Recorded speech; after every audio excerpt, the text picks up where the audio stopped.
welcome Sri Bhupendra Mantri ji on the behalf of ICAI Jaipur branch.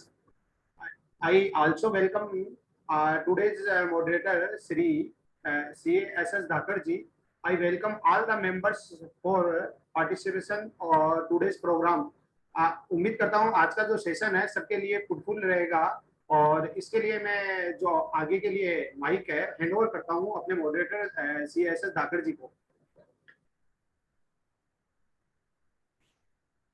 धन्यवाद Ankur Gupta ji, treasurer Jaipur branch of CIRC of ICAI. I welcome our speaker Bhupendra Mantri ji. इस जो seminar है आज हमारी बहुत ही important topic है CARO-2020 and amendment to schedule 3rd of the companies act 2013। और जो CARO-2020 है 2 साल पहले एप्लीकेबल होना था, लेकिन कोरोना की वजह से ये अभी एप्लीकेबल है। अब जितनी भी अपनी रिपोर्ट होंगी ये इसके अंदर CARO-2020 के अंदर जो है बहुत सारी रेस्पॉन्सिबिलिटी डाली है।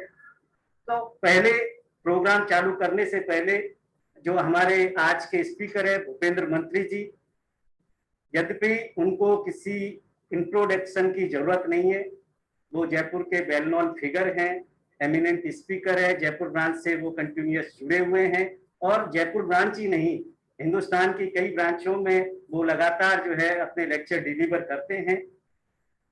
लेकिन एक फॉर्मल रूप से एक इंट्रोड्यूस कराता हूँ कि भूपेंद्र मंत्री जी एक बहुत ही सीनियर चार्टेड अकाउंटेंट हैं।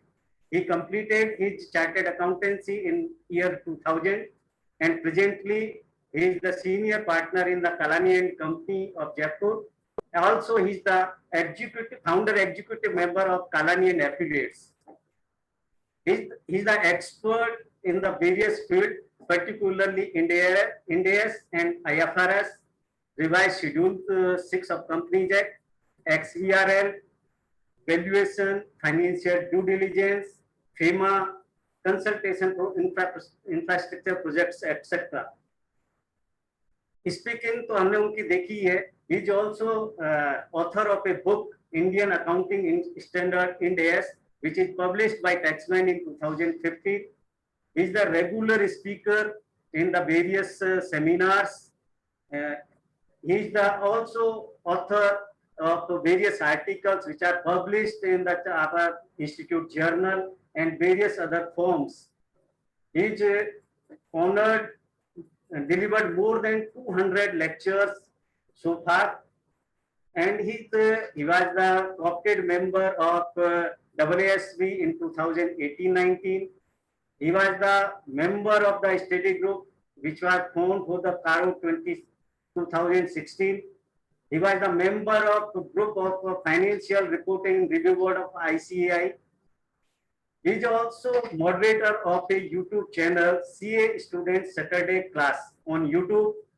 तो बहुत सारी उनकी एक्टिविटीज हैं और अभी CARO 2020 पे और रिवाइज शेड्यूल 3rd के ऊपर भी उन्होंने बहुत सारे lecture already WIRC, Bhubaneswar branch और बहुत सारी ब्रांचेज में लिए हैं। तो मैं उम्मीद करूंगा कि आज जो भूपेंद्र जी से हम CARO-2020 और रिवाइज शेड्यूल को सुनेंगे तो हम उसको ज्यादा अच्छी से इम्प्लीमेंट करा पाएंगे। आज का जो टॉपिक है CARO-2020 और amendment to schedule 3rd। CARO के अंदर बहुत सारे पॉइंटों में चेंजेज हैं जहां पर ऑडिटर्स को बहुत सारी रेस्पॉन्सिबिलिटी दी गई है।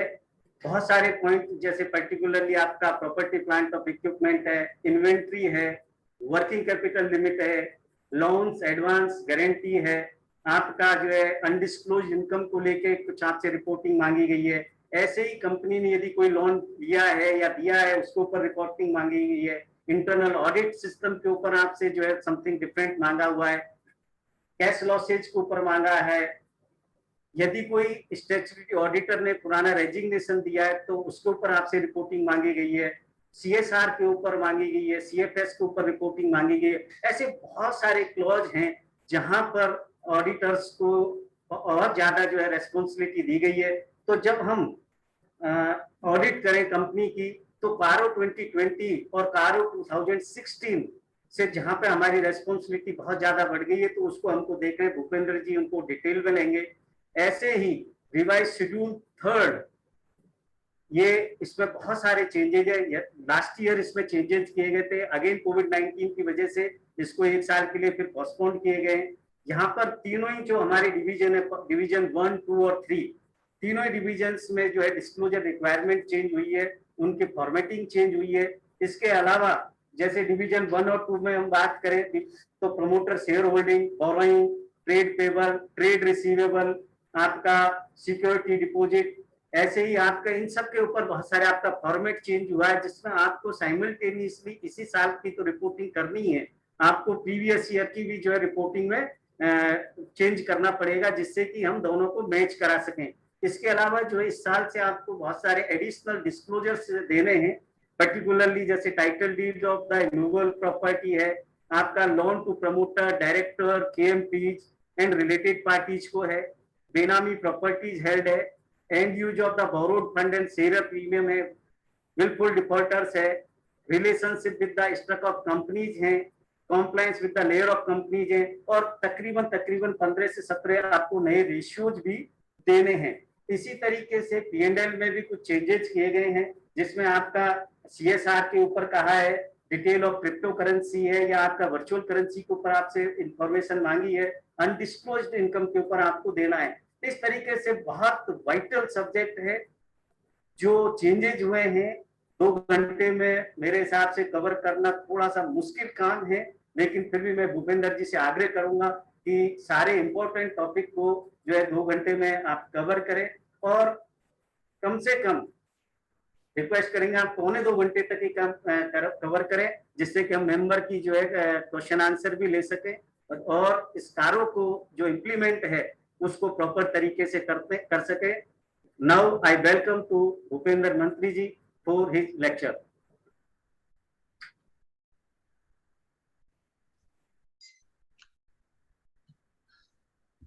Thank you, Surendra Dhaked ji, for my introduction in a detailed way.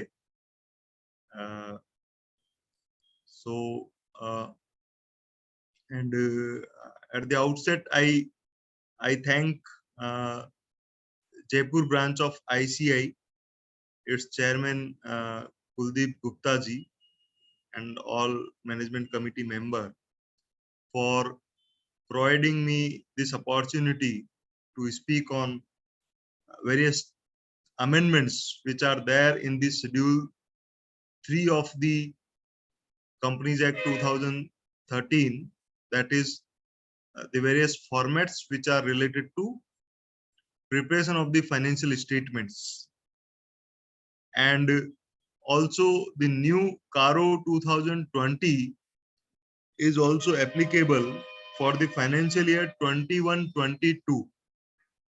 That means wherever you will be preparing the financial statements for the financial year 21-22 and onwards, on all these financial statements, one will be required to prepare their financial the auditor will require to issue the financial statements, audit report on the financial statement in accordance with CARO 2020. So now with the main report, instead of CARO 2016, CARO 2020 report will be given. And friends, why this topic has been kept with these two subjects? So there is a reason, because there are various amendments in Schedule 3 in the financial statement for 2021-22 onwards, on which reporting is also required by the auditors in CARO 2020. So instead of discussing the Schedule 3 of the financial statement standalone or in isolation, one should always approach to learn about all these amendments in Schedule 3 as well as CARO 2020 simultaneously.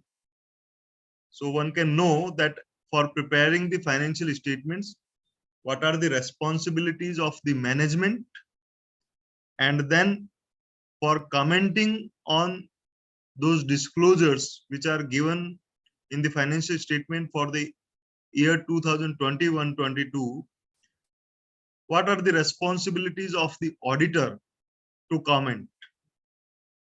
So therefore, it is important that both these things are discussed simultaneously.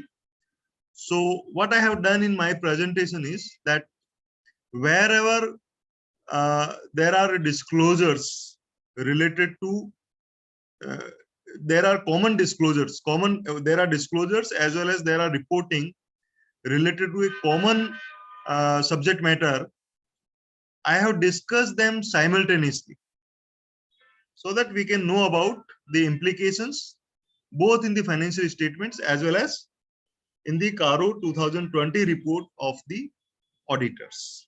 So with this idea or with this process, I will be proceeding in the while discussing the entire presentation on the financial on all these two subjects. So let's have that. What is the overview of the Schedule 3 of the Companies Act? So if we see these amendments, basically all these amendments are into these three divisions of the financial statements, which are effective from first day of April 2021. So division 1 is basically the financial statements for a company whose financial statements are required to be complied with Companies Accounting Standards Rules 2006. That means those accounting standards other than Indian accounting standards, and since most of the companies basically presently prepare their financial statement in accordance with Companies Accounting Standard Rules 2006. And I'm sure that most of the participants who are here today must also be dealing with those companies more which are complying with the Companies Accounting Standard Rules 2006.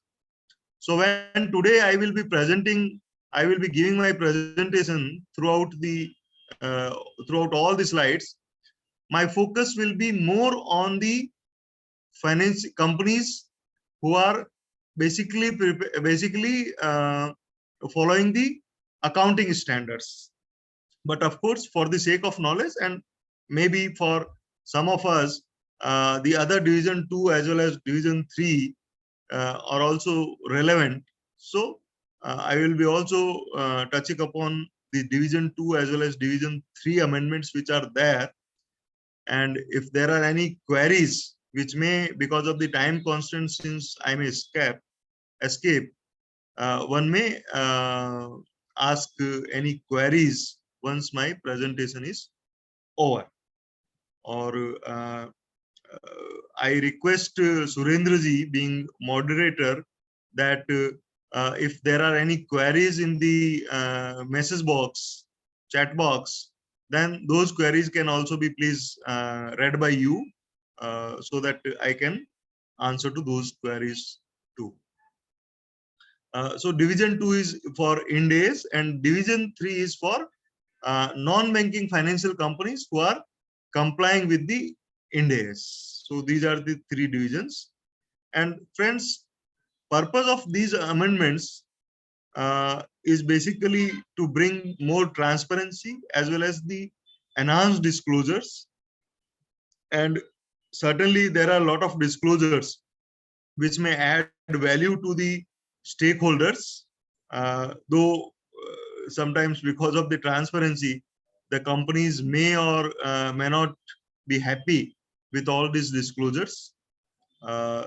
And some of these amendments have been basically made to align with CARO 2020, as I discussed in the initially.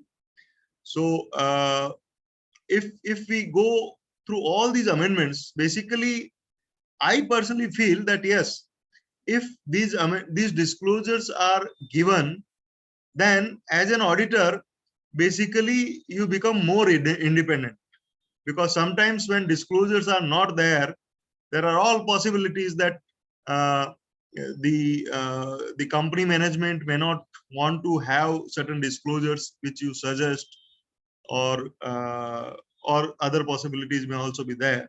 But once there is basically a liability on the management side itself that disclosures are required to be given, so basically this will give auditor more independence, that yes, since the law itself required to give the disclosures, the client cannot basically save themselves without disclosing all these facts which are there. So my presentation will basically primarily based on the amendments in division 1, and all other relevant changes in the other divisions shall also be discussed simultaneously, as well as we shall be discussing CARO 2020 points wherever there are changes as compared to the CARO 2016. So whatever points are there which were earlier there in CARO 2016, I will not be touching upon those points much. But wherever there are new clauses or there are amended clauses as compared to the CARO 2016, I shall try to discuss those amended clauses. And of course, I will try to sum up within another 1 hour 40 minutes or say, and then rest of the time we can take up the queries from the participants. So here basically a bird's eye view that where the changes are there, and some of these changes have been briefly told by Surendraji also. So if we see, then there are in division in schedule 3 there are changes in all division 1, 2 as well as 3. In equities and liabilities side there are changes in the formats of the balance sheet, in disclosure related to the promoter's shareholding, in relation to the borrowings there are changes, amendments are there. Then there are amendments in trade payables disclosure also. In division 2 and 3, then there are certain additional amendments, additional disclosures which are required since they are the Ind AS financial statements. Changes are there in the equity shareholdings, other equities, other financial liabilities. And in asset side, there are changes in the all 3 divisions in format of the balance sheet, then disclosures related to the property, plant and equipment, capital work in progress, intangible assets under development, and then intangible assets, security deposits, trade receivables. So all 3 divisions. And in division 2 and 3, there are changes in other financial assets. And in statement of profit and loss, there are changes related to the disclosure of grant or donation received. In CSR expenditures, there are certain changes. And then details of cryptocurrency or virtual currency are also required to be given in all these changes. And then undisclosed income related disclosures are also required to be given. And apart from that, there are certain additional disclosures which are basically related to the title deeds of the immobile properties, whether the same are there in the name of the company or not. So those disclosures are there, which we shall discuss in detail.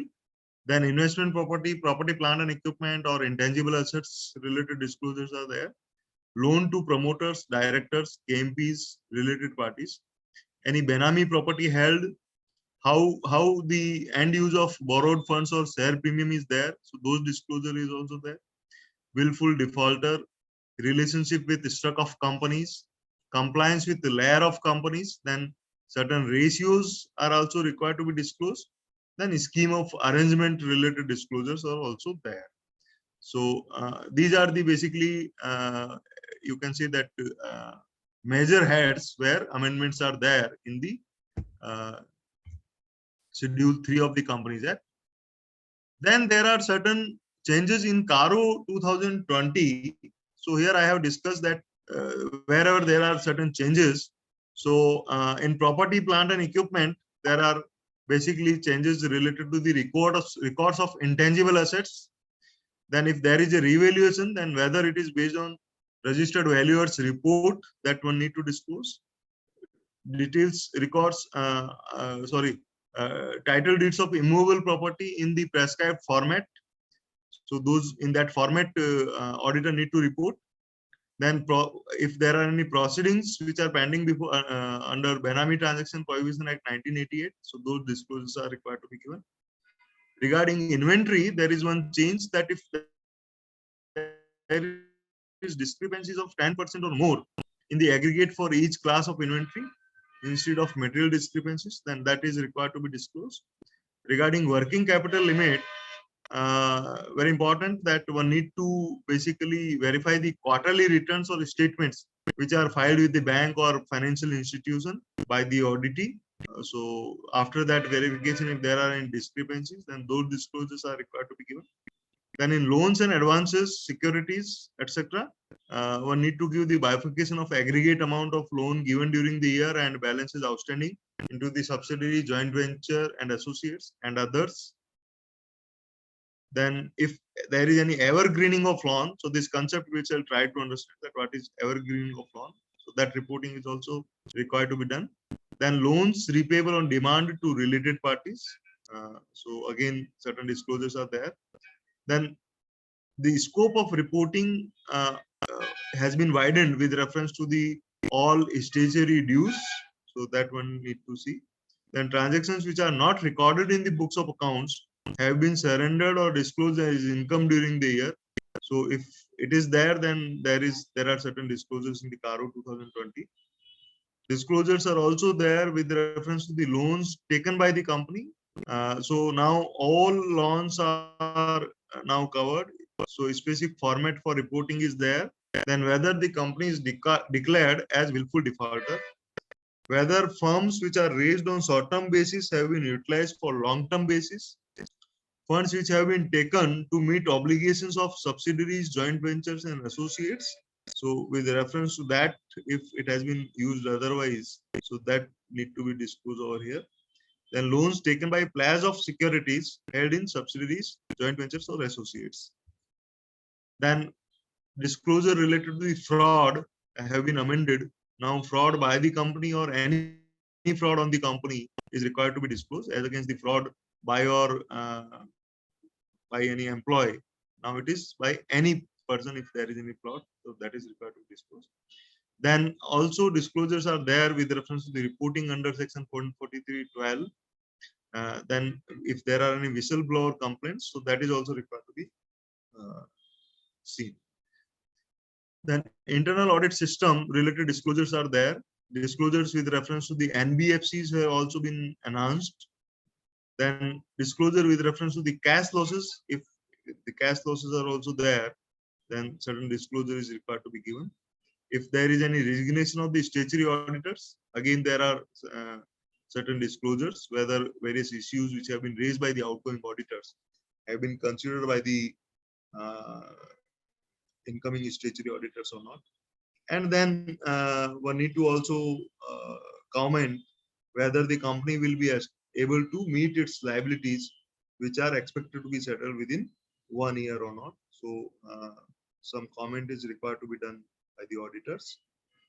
Then amounts which are unspent on other than ongoing projects as well as amounts which are unspent on ongoing projects. So these are the disclosures in the related to the CSR expenditure.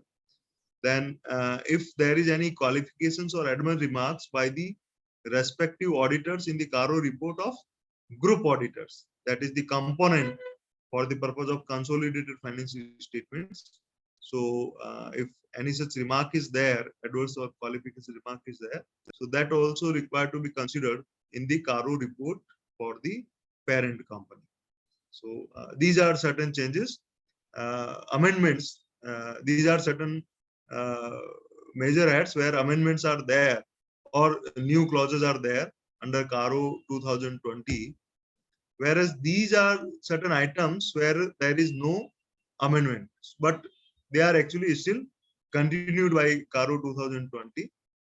So property, plant and equipment related few of the disclosures are still continuing. One has to report. Then loans, advances, securities and investments given by the company, loans to directors and corporates, whether section 185 and 186 have been dealt with by the company or not, complied with by the company or not.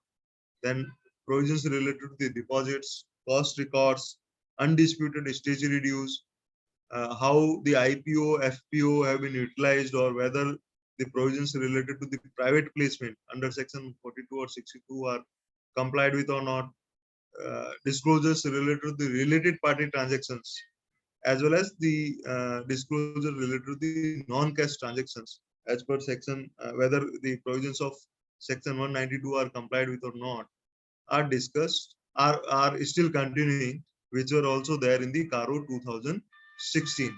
So I will not be dealing with much upon these points in my presentation, because it will, considering the time constants also, and I'm sure that a lot have already been discussed in the earlier programs of the ICI, and all members must be aware of. But still, if there are any issue with reference to these points also, I shall be happy to answer and consider an answer. So basically, applicability of the CARO 2020, it is applicable for the period on or after 1st April 2021.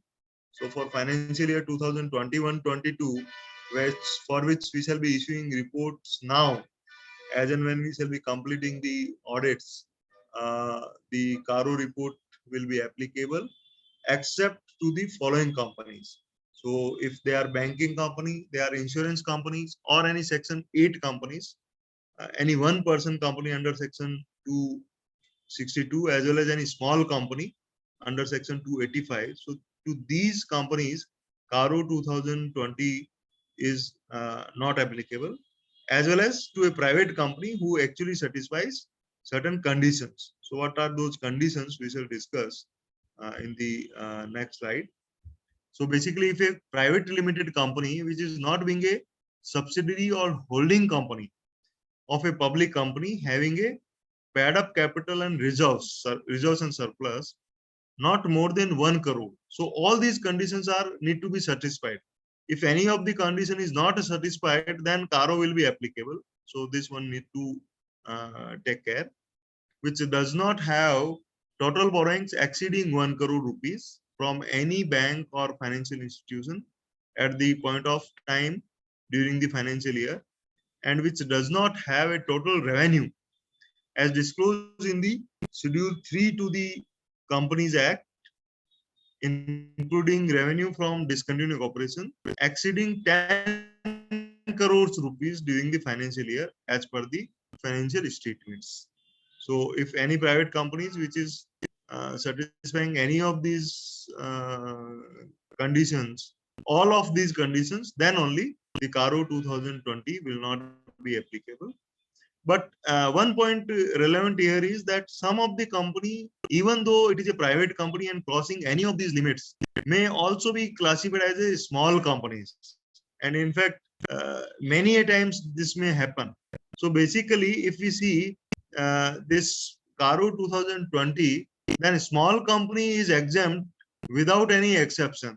So even if any private company which is basically not satisfying any of these conditions, but it falls into the definition of small company, then also CARO 2020 will not be applicable on that company, because for applicability of CARO 2020 on small companies, there are no conditions as such, except those turnover related aspects where nowadays the limit have been increased to 20 crores. So for turnover as well as for share capital, it has been increased to 2 crore rupees. So if any company is falling into the small company definition, then this particular clause will not be applicable.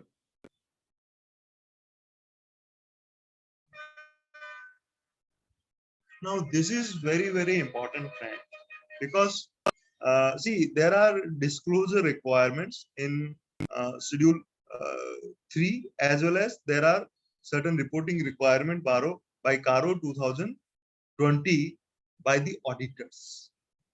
But apart from that, auditor also need to consider these standards on auditing also, because once there are certain reportings by the management as well as the auditor in the respective financial statements or in the audit report, CARO 2020 report, one need to also consider whether there is any effect on the main audit report as an auditor. So that is very important, because I will discuss there are certain items wherein if suppose reportings are given and those reportings are not favorable, then there are all possibilities that in the main report there may be certain kind of adverse remark or certain kind of qualifications, or it may be a modified report. So one need to also consider whether any of the implication or of disclosure as well as the new reporting requirement in CARO 2020 have any impact on the main report. So these standards should also be considered, particularly SA 700 on forming the opinion, SA 701 on key audit matters, then SA 705 on modification of opinion in the independent auditor's report, then emphasis of matter paragraph or other matter paragraph in the independent auditor's report, then comparative information related standard on auditing, and then there are certain standards which are basically related to the audit evidences. So SA 501, because there are certain reportings related to the inventory in the financial statements as well as in the CARO 2020. So one need to consider about any impact because of the SA 501 on audit reports, 550 related parties, 560 on subsequent events, and then 570 going concern. So of course the other standards are also important, but there are few items of the disclosure as well as of the reporting by the auditors which may have impact because of these standards. So I would try to discuss at few places where any of the implication is there because of these standards on auditing. So here now I shall start with the amendments which are there in the financial statements, sorry, in the schedule division 1 of the schedule 3. And first amendment, which is basically only in the division 1 and not in the division 2 and 3, because in division 2 and 3 already these words have been used, particularly word sell, but yes, total income has now also been used in the division 2 and 3. So basically earlier what was happening is that the division 1 of the schedule 3 were actually given an option to the companies that they may round off the financial statements into the nearest 100,000 lakhs or billions or decimal thereof if their turnover is less than 100 crore, and to 100 crore rupees or more if the total turnover is more than 100 crore rupees or more, then nearest lakhs, millions or crores or decimal thereof. So these were the basically an option which has been given to the companies while preparing the financial statement. Now they say that this option is now no more an option. There it is mandatory, because the word may have been replaced by the word shall, and the same word were used by the company law while giving the format for Ind AS financial statements. And there in Ind AS financial statement, until now we were all basically giving the rounded off figure. So now the absolute figures are not required to be given. There is no option. One need to actually mandatorily round off these financial statement in accordance with these things. And now in accordance with these rules, and now the word which was turnover. So for the limit of 100 crore, 100 crore as well as more than 100 crore, the limit of turnover was basically earlier on based on the total income. Now that limit is based on the, earlier it was based on the total, based on the turnover. Now it has been basically based on the total income. So now if your turnover as well as any other income, which generally do not form part of the turnover, but form part of the total income, say your interest income or any miscellaneous income which has been earned during the year, if including this income, the turnover crosses 100 crore or more, or is less than more, then the accordingly the rounding off requirement is required to be complied with the companies. Now coming to the next subsequent slide.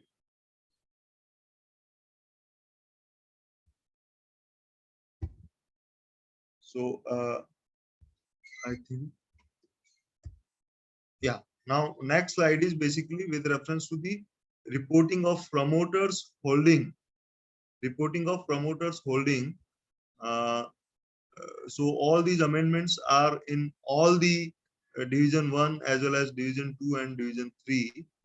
So basically companies earlier were required to disclose the shareholding pattern of the shareholders who hold more than 5%.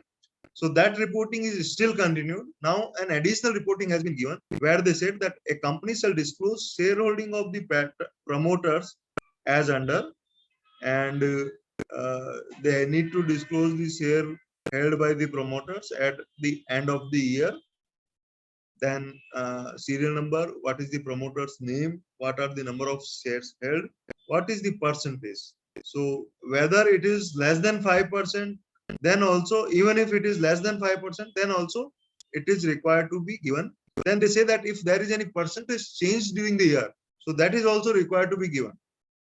So here, if there is, for the purpose of giving the percentage change, one should also give the previous year figure of the in the same format. Serial number, promoter's name, number of shares, as well as percentage of the total shares. And then only one should compute the that what are the changes of the percentage during the year. And this percentage shall be computed, which has been actually given. These details shall be first given for each class of shares. So not only for the equity shares, for each class of shares, these details are required to be given. And percentage change shall be computed with respect to the number at the beginning of the year, or if issued during the year for the first time, then with respect to the date of that issue. So accordingly, one need to consider the percentage change while reporting in the financial statements. Now coming to the next slide. Yeah. So the another amendment is a small and simple amendment with reference to the disclosure of current maturities of long-term borrowing, which is now to be shown under the head short-term borrowings. So earlier what was happening is that the current maturities, that means the amount of the long-term loan which was required to be paid within 1 year of the balance sheet date. So that were called current maturities of long-term borrowings. So now, and these borrowings were earlier required to be disclosed under the head other current liabilities. Now they say that the same should now be disclosed as short-term borrowings, as part of the short-term borrowings. So it's simply a shifting of the disclosure from one head to from one note to another note. Then for borrowings, another change is if the borrowings from banks and financial institution has not been used for the specific purpose for which it was taken, the company shall disclose the details of where they have been used. So simply, if whatever borrowings are taken, they have been used for some other purpose other than the specific purpose for which sanction was given by the lenders, then disclosure requirement are there. So now see the implications. What are the implications? So whether by giving simply a disclosure and by accepting that yes, we have actually done breach of the conditions of the lenders. So what other issues which will be basically invited by way of this disclosure? So moment there is a breach of the condition of the bank's finance, one need to see that whether on such breach, as per the sanction letter, it is a current liability, or it will, because moment there is a breach, that yes, they have actually used for some other purpose, there may be certain sanctions which may say that since it is a breach, you need to actually make the payment on immediately. So these conditions may be there. So now see the implication of any such reporting. Whether because of such breach, any penal interest is also required to be paid by the company, because there may be certain conditions. If something has been used somewhere else, then we will actually charge you the penal interest. So if it is so, then you need to see whether such penal interest is also required to be accounted for. Or because of such breach, if suppose such kind of accounting has not been done, or any impact which has not been ascertained by the company because of such a breach, whether as an auditor, not only in CARO 2020, but in the main audit report, whether as an auditor you are required to actually modify the report by giving certain qualification or any adverse or disclaimer. So that is how actually such disclosures are impacting. And of course, I am not saying that if disclosures are not there, one can actually hide the things and then no provisions is required. But the point is that because of any such violation, any such deviation, whether such disclosures are there or not in the financial statement, as an auditor, one need to consider the implications on the main audit report too, as well as implication of providing any additional liability in the books of accounts in the financial statements of the company. So that is the purpose which I actually wanted to discuss. Now, yes, then there are disclosure requirements related to willful defaulters in the financial statement itself. In certain additional regulatory requirement, there are disclosures related to the willful defaulter. So where a company is declared willful defaulter by any bank or financial institution or other lender, following details shall be disclosed: date of the declaration of willful defaulter and details of the defaults. So basically, there are possibilities that at present the company may not be company is not declared willful defaulter on any of the bank, but suppose you are giving these deviations, then there are all possibilities that because of these deviations, the bankers or bankers in consultation with RBI or whatever is the process, based on that the company may be declared as willful defaulter. Because when a particular entity may be declared as willful defaulter, by the master circular of RBI for 2014-15 dated July 1st, 2014, a borrower may be declared as willful defaulter when when he has defaulted in, when the company has defaulted, the borrower has defaulted in meeting its repayment obligations to the lender, even when it has capacity to honor the said obligations. Number one, it has not utilized the finance from lender for the specific purpose, then and siphoned off the funds so that funds have not been utilized for the specific purpose, and dispose of or remove the movable or immovable property given by him or it for the purpose of securing a term loan without the knowledge of bank/lenders. So these are the conditions where a particular unit or a particular borrower can be declared as willful defaulter. So suppose you are giving such informations, there are probabilities that the banker may actually declare the company as a willful defaulter because of uh, utilizing the fund as somewhere else.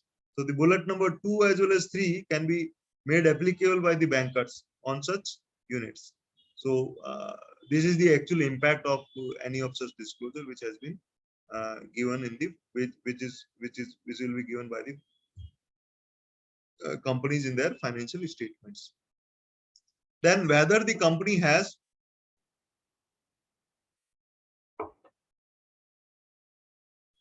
defaulted in repayment of loans or other borrowings, or in the payment of interest and or in the payment of interest thereon to any lenders. If yes, the period and amount of default to be reported as per the format below.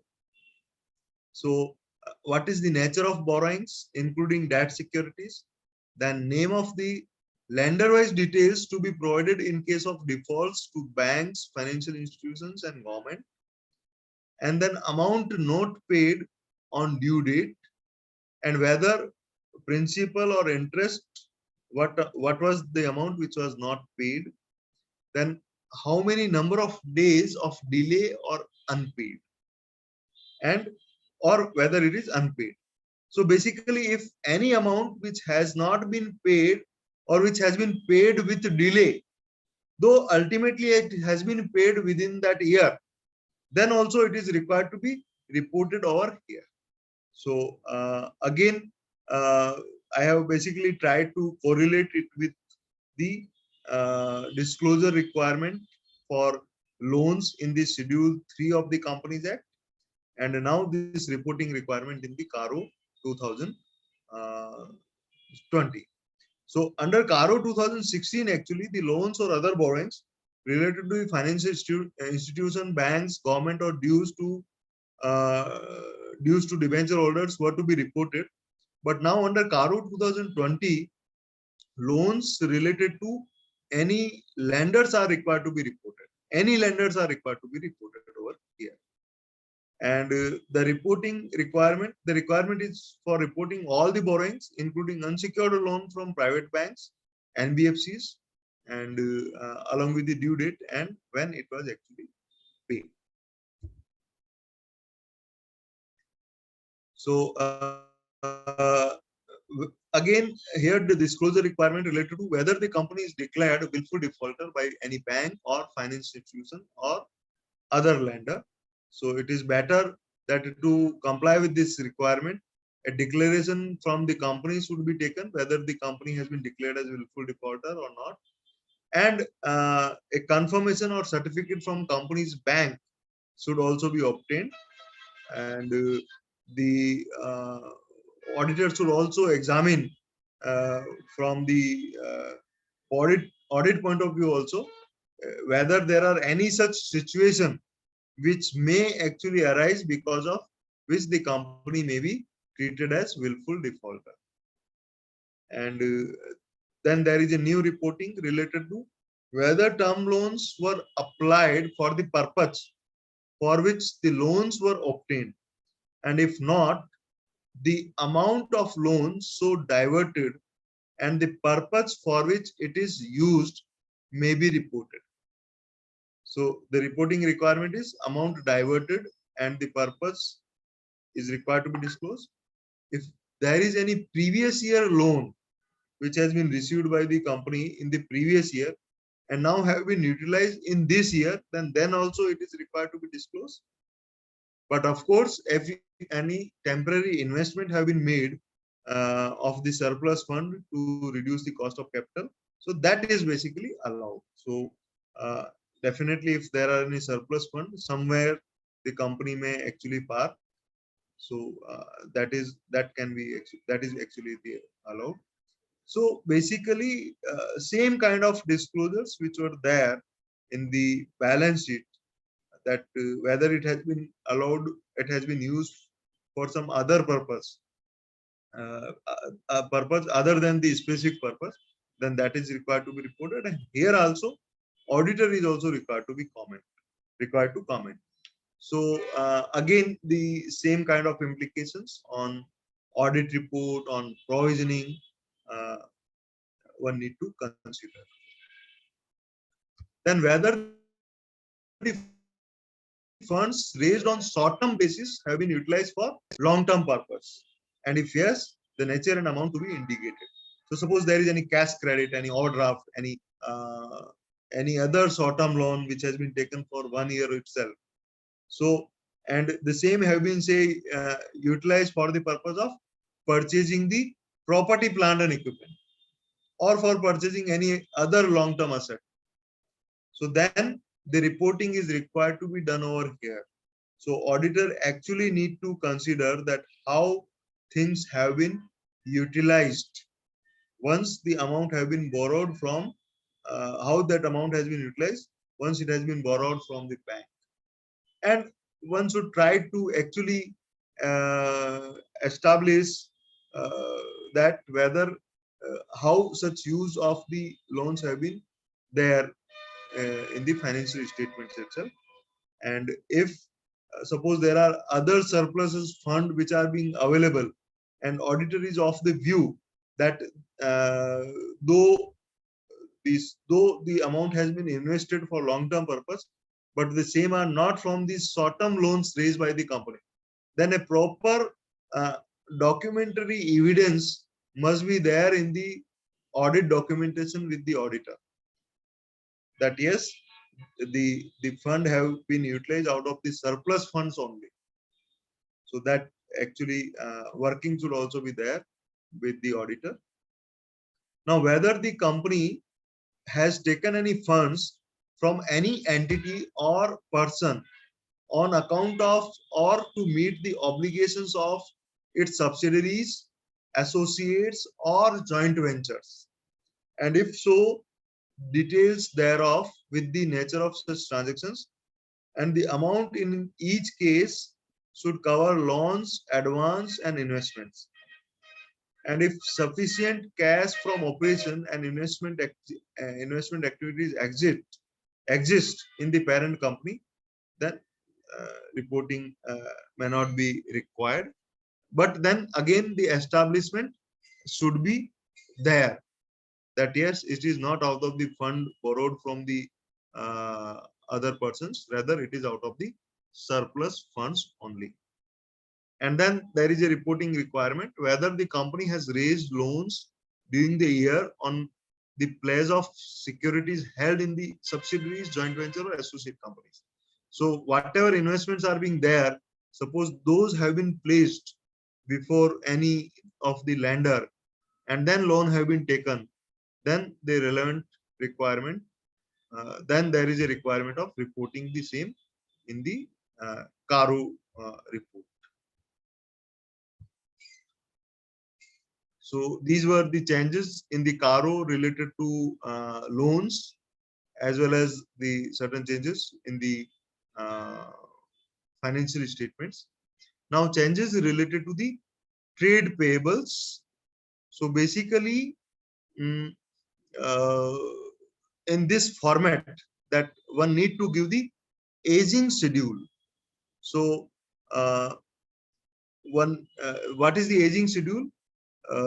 So these are the rows that the trade payable due to MSME, due to others, then disputed dues to the MSME and disputed due to others. So first of all, I would like to basically invite your attention over here with reference to one of the contradictory disclosures which are given in the main format of the balance sheet, on front of the balance sheet. On front of the balance sheet, if we see, then it says that one need to report the trade payable to micro and small enterprises, and then to others. But here in the notes, the disclosure is trade payable to be classified as micro, small, and medium enterprises.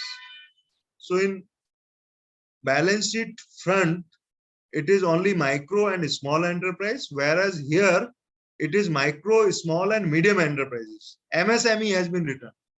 So there is one anomaly which is there. So basically, what I suggest is that to remove this anomaly, one need to give one more line item in this disclosure, and then what are the payable to the micro and small can be in one line, and in the another line the payable to the medium enterprises can also be given, and then others can be given, so that ultimately the figures which are given over here and the figures which are being given over in the front of the balance sheet as payable to the micro and small tallies with each other. So that is the purpose, in fact, for giving this particular suggestion. Then it says that outstanding for following periods from due date of payment. And what is due date of payment, for which they have given a clarification that similar information shall be given where no due date of payment is specified. In that case, the disclosure shall be from the date of transaction. So there are two issues basically over here. One is that suppose a particular trade payable is due within 45 days or within 30 days from the date of raise of invoice, and invoice have been received, say invoice has been generated say on 15th of March. So on 15th of March, though this trade payable is outstanding, but it is not due, because the payment is required to be done within 30 days or within 45 days. So on 31st March, or it is already only 15 days have passed. But here, if we see these columns, then it is a column of less than 1 year from due date, 1 to 2 years, 2 to 3 years, and more than 3 years. So it is suggested that the amount should be, one more column should be inserted over here, where one should mention that these are the trade payables which are not due. So once this has been done, then the overall balance of the overall total balance will actually tally with the trade payables which are given in the financial in the main balance sheet, in the front of the balance sheet. So that is one thing. And another thing is, which of course I have discussed, that if due dates are not mentioned in or not agreed between the company and the vendor, then in that case the due date should be counted from the date of invoice. So and apart from this, if there are any unbilled dues, then those shall also be disclosed separately, and for which the borrowings, for which the aging shall also be given over here in these notes. So then there is another amendment with reference to with relation to the changes due to revaluation. So this I will not be discussing much, because generally most of our client do not follow the revaluation model of AS 10 property, plant and equipment, or in AS 16 related to property, plant and equipment.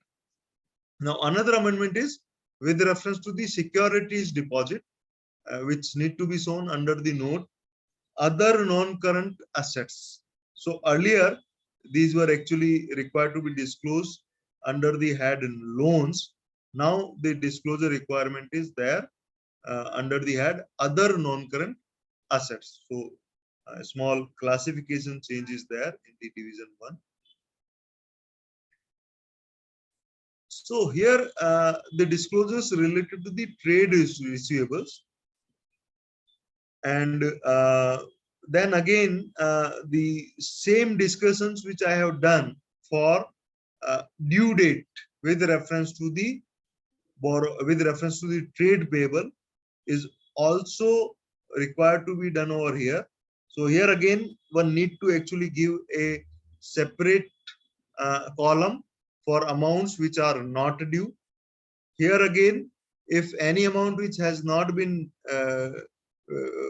the due date if has not been agreed, then the date of invoice should be considered, date of transaction should be considered as due date. And here again the disclosure is related to the undisputed trade receivable, and which have been considered good, undisputed trade receivable considered doubtful, and disputed considered good, and disputed considered doubtful. So these are the 4 rules which are required to be done over here. And if there is unbilled revenues, unbilled debtors, then that is also required to be separately disclosed in the same manner. So basically here one more challenge with reference to actually aging is also there, because many a times if we see the financial statements and we do for the ledger scrutiny, suppose as and when and this challenge is with reference to all, whether it is trade payable or it is trade receivable. As and when suppose payments are received, they are suppose not received against a particular invoice. So on lump sum basis, suppose payments are being received, or there are possibilities that communication from the trade receivable or trade payable or the from the vendors or the from the customers have not been given, that against which this particular payment have been made, against which invoice this particular payment have been made or received respectively. So in those cases again either a judgment is required to be taken over, that yes say maybe on FIFO basis or some other basis, because maybe that there are certain disputed trade receivable, and if you go through FIFO basis, then there are possibilities that those disputed trade receivables are not yet paid, but they same have not been classified into the respective buckets. Because once you will actually consider the payments on FIFO basis, probability are there that disputed trade receivables are not are also classified within 6 to less than 6 months, or within 6 months to 1 year. So this challenge is there. Then there are challenges with reference to the if suppose the overall outstanding of these debtors, and in terms of numbers, suppose there are thousands of numbers who are trade receivables. So until and unless the respective software of the client does not report the necessary, does not generate the necessary reports, it may be next to impracticable to actually come out with these agings.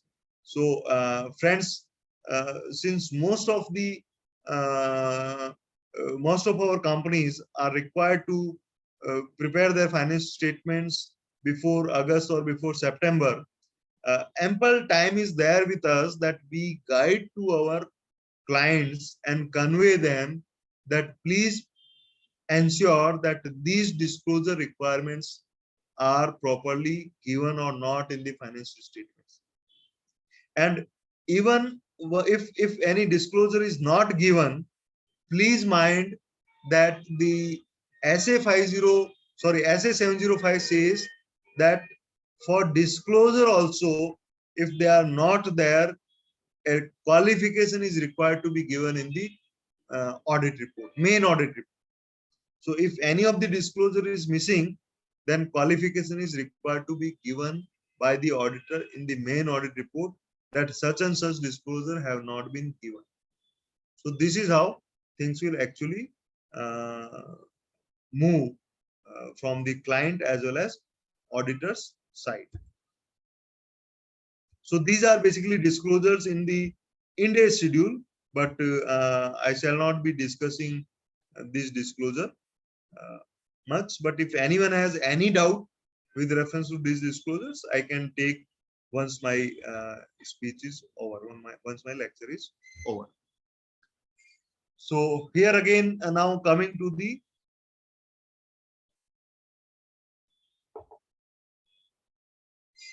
disclosure in the financial statements with reference to title deed of immobile properties. So So this disclosure earlier in CARO 2016 was there, where auditors were required to report. In CARO 2020, we shall discuss that about this disclosure. But now this disclosure is there in the uh, is required to be there in the financial statements of the company. So that means uh, uh, uh, wherever suppose there are title deeds which are not in the name of the company, then in this particular format, the disclosure is required to be made by the company. So description of the item of the property, gross carrying amount, carrying value of the property, title deeds held in the name of the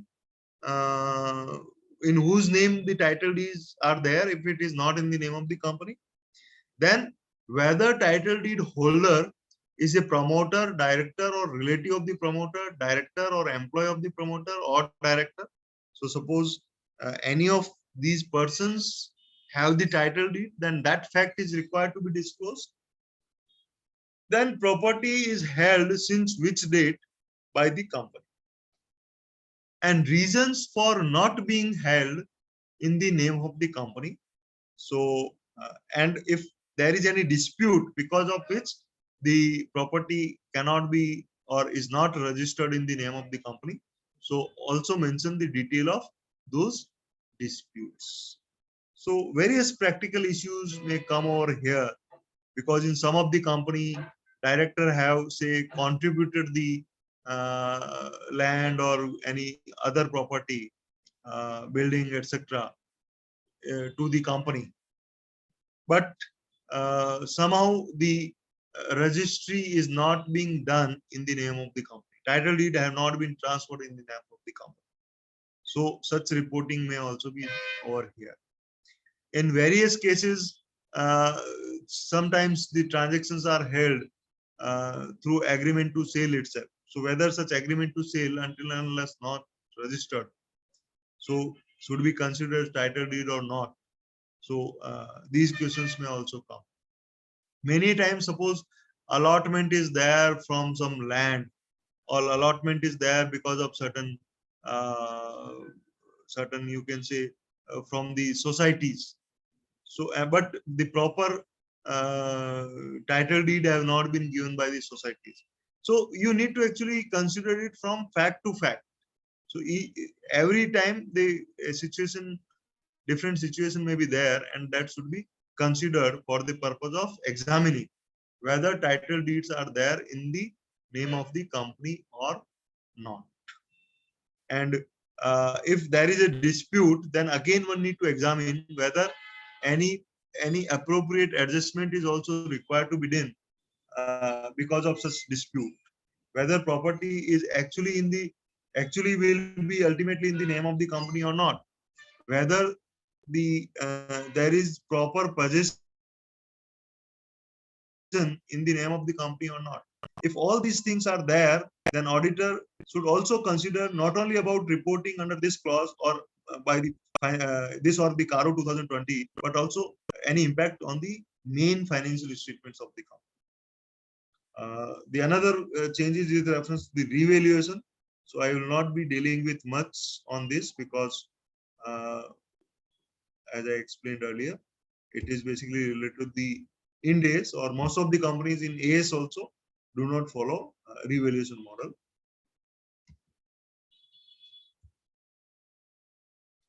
Yeah. Now under the CARO 2020, a new format have been given.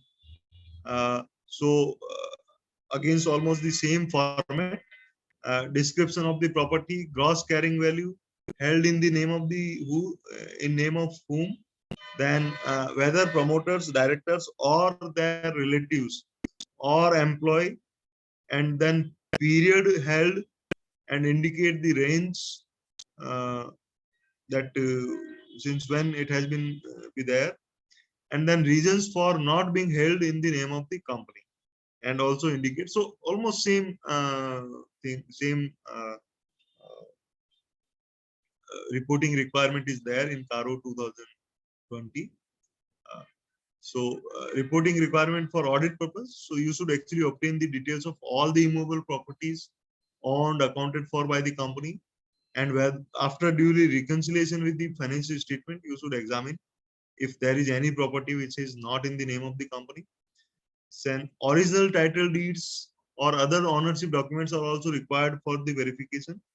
And there may be a situation, and in most of the case where suppose borrowings are there from the banks, then there are possibilities that one is not able to identify or verify the title deed. So in that case, one should obtain the certificate from the bank that yes, title deeds are in the name of the company only. Or if one could not verify, then necessary disclosure should be given that yes, it could not be verified that with reference to this particular property, whether title deed is the name of the company or not. And of course, the reasons which we have already discussed about the. इसमें जो property held in stock and trade, क्या उसको cover करेंगे? बिल्कुल बिल्कुल, उसको भी अपन इसमें कवर करेंगे. अगर अपन यहाँ पे देखें ना, I think I have not given the format, but in the format itself of disclosure, so far as disclosure of financial statement is concerned, अगर अपन जो ये फाइनेंशियल स्टेटमेंट में जो डिस्क्लोजर दे रहे हैं, तो इसमें इन्होंने जो डिस्क्रिप्शन ऑफ द प्रॉपर्टी है, इसके अंदर they have further classified the properties as property, plant and equipment, as investment property, and then there is one more row, and then others. So basically in others, the inventory is also covered. Suppose there is any property which is inventory, so that is covered to be reported in the financial statements. But अगर अपन CARO 2020 की बात करें, तो in the CARO 2020 actually since this particular CARO relates to this particular point relates to the property, plant and equipment, so if anything which is held as inventory, though it is a immovable property, is not required to be disclosed in the CARO 2020. That will happen in case of the builder, जहाँ पे आपका JDA है, joint development agreements हैं, हाँ, उस case में क्योंकि land ownership आपके पास नहीं है लेकिन बिल्डिंग आपके स्टॉक में है, उसमें आपको क्या करना है? तो उसमें अगर वो आपको फाइनेंशियल स्टेटमेंट में तो देना है, if titles are not there but it is being held as inventory in your books, but CARO 2020 में उसको देने की जरूरत है.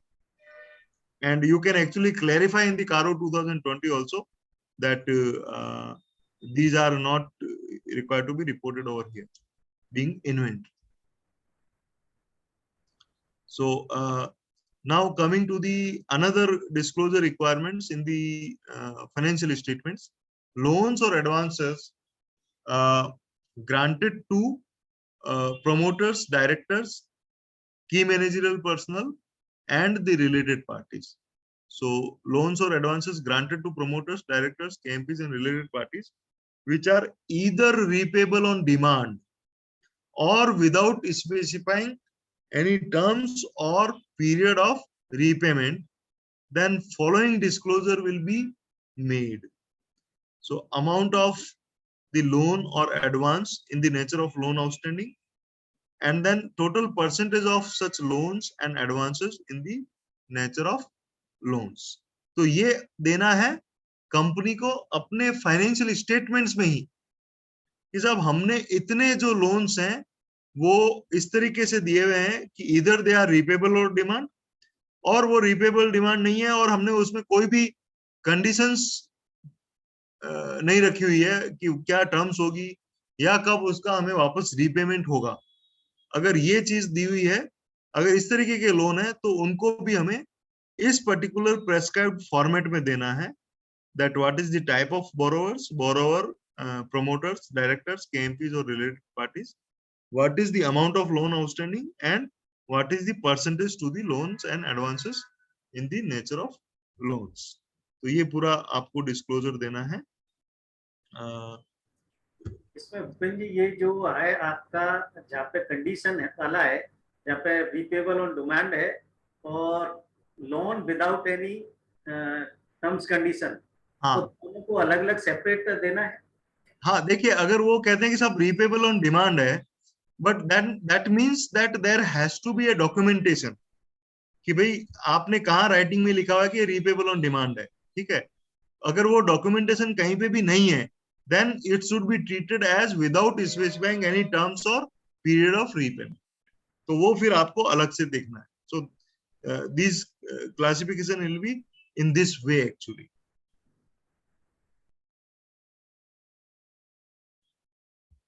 And then the another disclosure is basically the CARO 2020 के जो disclosure है, similar type of disclosure reporting for are whether the company has granted any loans or advance in the nature of loans, either repayable on demand or without specifying any terms or period of repayment. If so, specify the aggregate amount, percentage thereof to the total loans granted, aggregate amount of loans granted to promoters, related parties as defined in clause so and so. So ये सारी reporting जो है आपको loan repayable on demand to the related party CARO 2020 में भी देनी है। So then again अगर मान लीजिए कि इस तरीके की टर्म्स एंड कंडीशंस और ये सब चीजें नहीं है, तो कुछ क्लॉजेस आगे वो भी हैं जहां पे इन्होंने कहा है कि साहब whether such loans granted are prejudicial to the interest of the company or not, ये भी आपको रिपोर्टिंग करनी है. So again one need to see the implications if any of such reporting is there in the CARO 2020 under this particular clause. 185 and 186 I am not discussing because there is no change as such. Then there is reporting of the aggregate amount during the year and balance outstanding at the balance sheet date. So whether during the year the company has made investments in say joint investments or given any guarantee, etc. So basically the reporting requirement is there that the all loans one need to specify that how much amount has been given to the subsidiaries, joint ventures and associates, as well as guarantees and securities, and then the same amount, the aggregate amount to other than the subsidiaries, joint ventures and associates. तो आपका जो total aggregate loans outstanding है दिया हुआ है, उसको दो भागों में आपको इसको करना है for the purpose of reporting under कारो, कि सब्सिडरीज, जॉइंट वेंचर और एसोसिएट को कितना दिया हुआ है या कितनी गारंटी दी हुई है, या other than subsidiaries, joint ventures and associates को कितना एडवांस दिया हुआ है, गारंटी दी हुई है या कोई security. So this is how basically a disclosure of the facts of the total loan which has been given by the company. Now this clause 3(3)(e) is very important, which is basically evergreening of loan.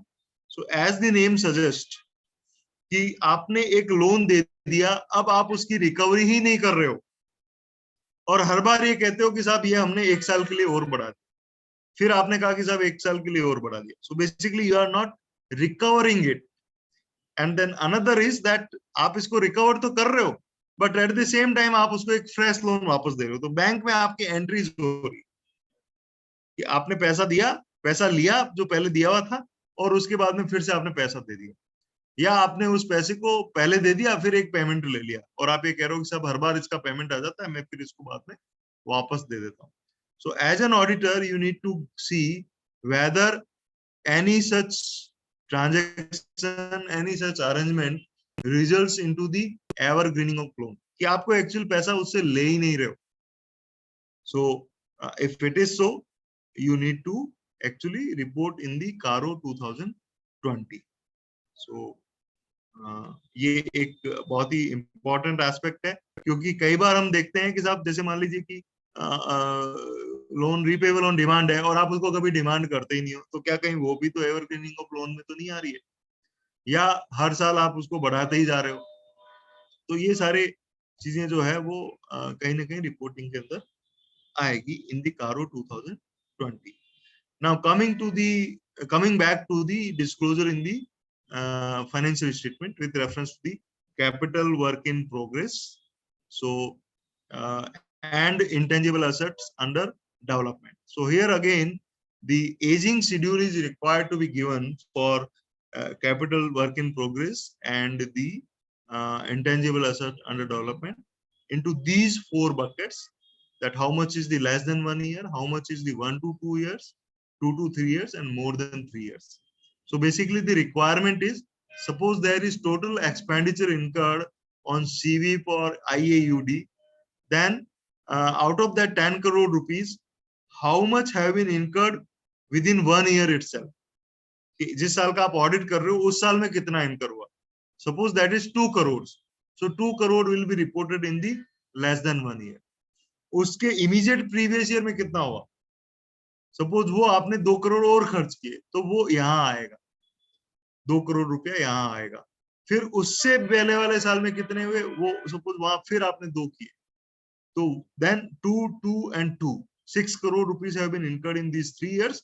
And if it is more than 3 years, जहां वो balance amount आपका suppose 4 crore है, तो वो 4 करोड़ आपने 3 साल पहले आपने खर्च किया, ऐसा आपको इसमें बताना है. So the entire bucket is required to be done over here. So अभी आप मानिए कि कोई ऐसा प्रोजेक्ट है कि आपने 4 साल पहले उसका खर्च किया और साल भर में या पिछले साल में कोई बहुत ज्यादा मेजर एक्सपेंडिचर किए ही नहीं, तो कहीं ऐसा तो नहीं है कि ये प्रोजेक्ट जो है वो एक्चुअल के अंदर डंप हो गया, उसमें खर्चा ही नहीं हो रहा है?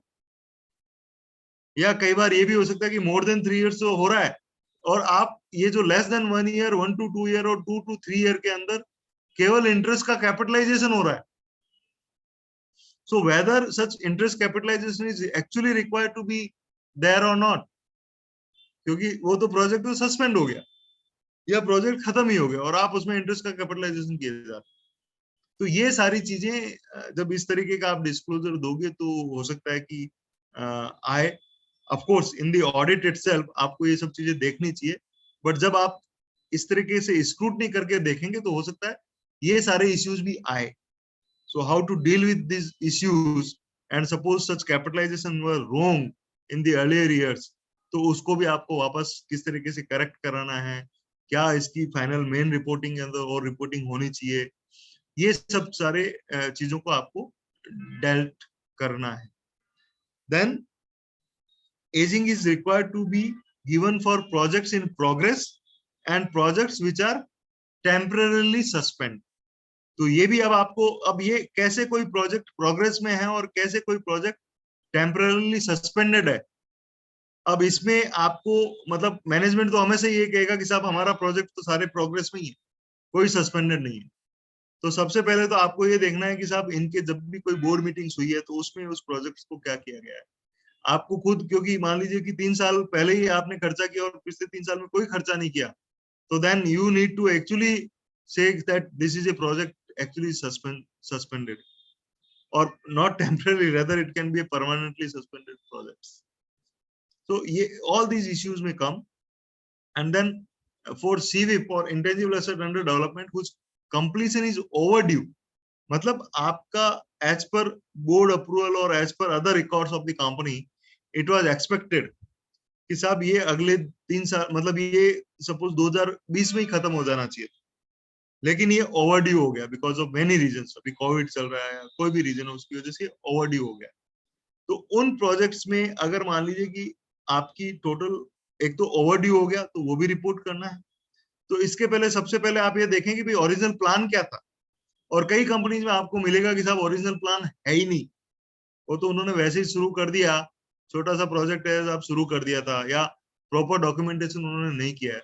Then please ask for the proper documentation by the client, या फिर उनको ये बोले कि भाई अभी सितंबर से पहले आप अपना एक बोर्ड मीटिंग करके और इन सारे इश्यूज को एक प्रॉपर डॉक्यूमेंटेशन करें कि साहब ये हमारा ओरिजिनल प्लान पहले तो हमने डिसाइड नहीं किया, लेकिन अब हम ये डिसाइड कर रहे हैं, और अब ये क्योंकि ओवरड्यू हो गया है, या अब तो ऐसे तो डिसाइड नहीं कर सकते, लेकिन yes, now we decided, or now it is basically required to be completed within this year, ताकि आगे जाके ये सारे डिस्क्लोजर्स आपके प्रॉपर हो, और for the purpose of this year आप इसको एक ओरिजिनली एक सुटेबली नोट्स के साथ में इसको दें कि साहब कंपनी का इस तरीके से पहले किसी तरीके का कोई प्लान नहीं था, प्रॉपर इन्होंने प्लान नहीं बनाया, and now they have actually made a plan.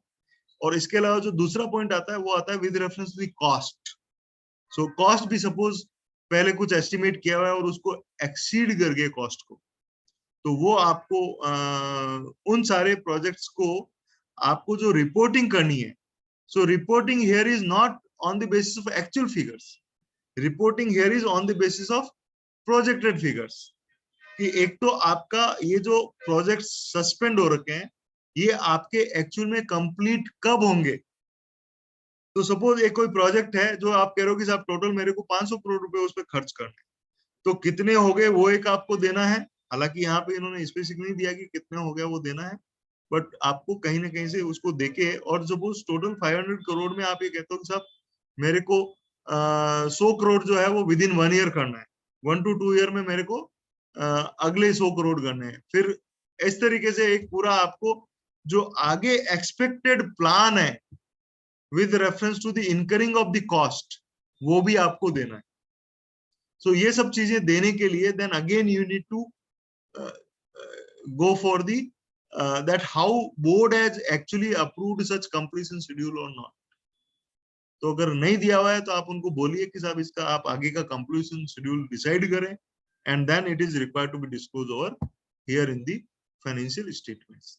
So ये थोड़ा सा tricky disclosures है, और जहां जहां जिस कंपनी में कंस्ट्रक्शन चल रहे हैं, अब इसमें कहीं ऐसा भी नहीं है कि साहब कंस्ट्रक्शन का एक पर्टिकुलर वैल्यू के अबव ही देना है, कोई 5-7 करोड़ का भी कंस्ट्रक्शन चल रहा है, 1 करोड़ का भी चल रहा है, 50 लाख का भी चल रहा है, तो उससे रिलेटेड भी डिस्क्लोजर्स आपको यहाँ पर देने। So again very tricky and crucial things are there which are required to be disclose over here. ये इसका बेसिकली एक बुक्स ऑफ अकाउंट्स के अंदर ही वो सॉरी फॉर्मेट के अंदर ही फॉर्मेट ही दिए हुए हैं शेड्यूल 3 के अंदर ही which are there। So I think there is one query by Shankar Singh, Mr. Shankar Singh। Please unmute Shankar Singh। So what we can do is that let me complete by 5:45 or 5:50, then we can take the queries also। Yeah, so now there are details of Benami properties which are required to be disclosed or in the financial statement itself। तो अभी कोई ऐसे proceedings हैं suppose जो कि company के against में हुई है, तो उस प्रोसीडिंग्स, अगर वो प्रोसीडिंग्स पेंडिंग है या इनिशिएट हुई है, तो उस प्रोसीडिंग से रिलेटेड कि भाई वो किस पर्टिकुलर प्रॉपर्टी से रिलेटेड प्रोसीडिंग्स है, what is the amount of details, if what are the details of beneficiaries, if property is in the books then reference to the item in the balance sheet, कि वो balance sheet में कहां पर वो property disclose की हुई है। If it is not in the books, then the facts shall be stated with the reasons, and where such proceedings are against the company under this law as an abettor of the transaction or as transferor, then the details shall be provided।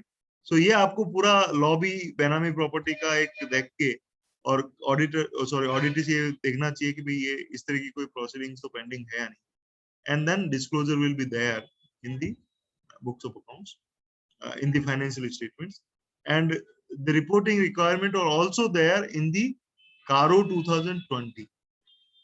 So they have again said that where any proceedings have been initiated or are pending, then if so, whether the company has appropriately disclosed the details in the financial statements।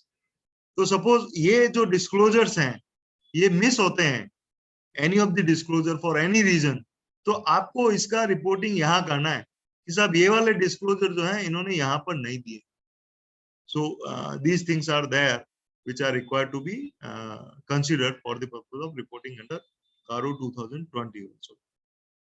Then disclosure in the balance sheet with reference to the borrowings on the basis of security of current assets. So whether the company has borrowings from the banks or financial institutions on the basis of security of current assets. So not the inventory, it is the current assets, which includes all current assets, including inventory, trade receivables, or some security deposits, whatever. So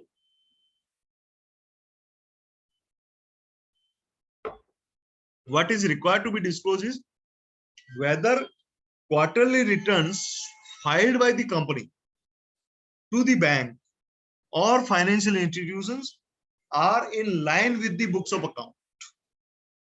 And if not, then reconciliations and reasons of material discrepancies.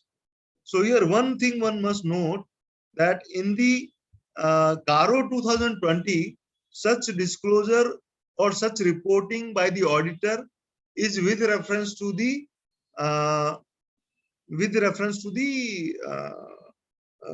working capital sanctioned in excess of rupees 5 crore. But for the purpose of companies' financial statements, there is no such limit, or there is no mention that it is with reference to any working capital limit. So there, suppose securities have been offered as current asset for other than working capital limit also, which generally do not happen. Generally, this does not happen. Generally, the current assets are offered for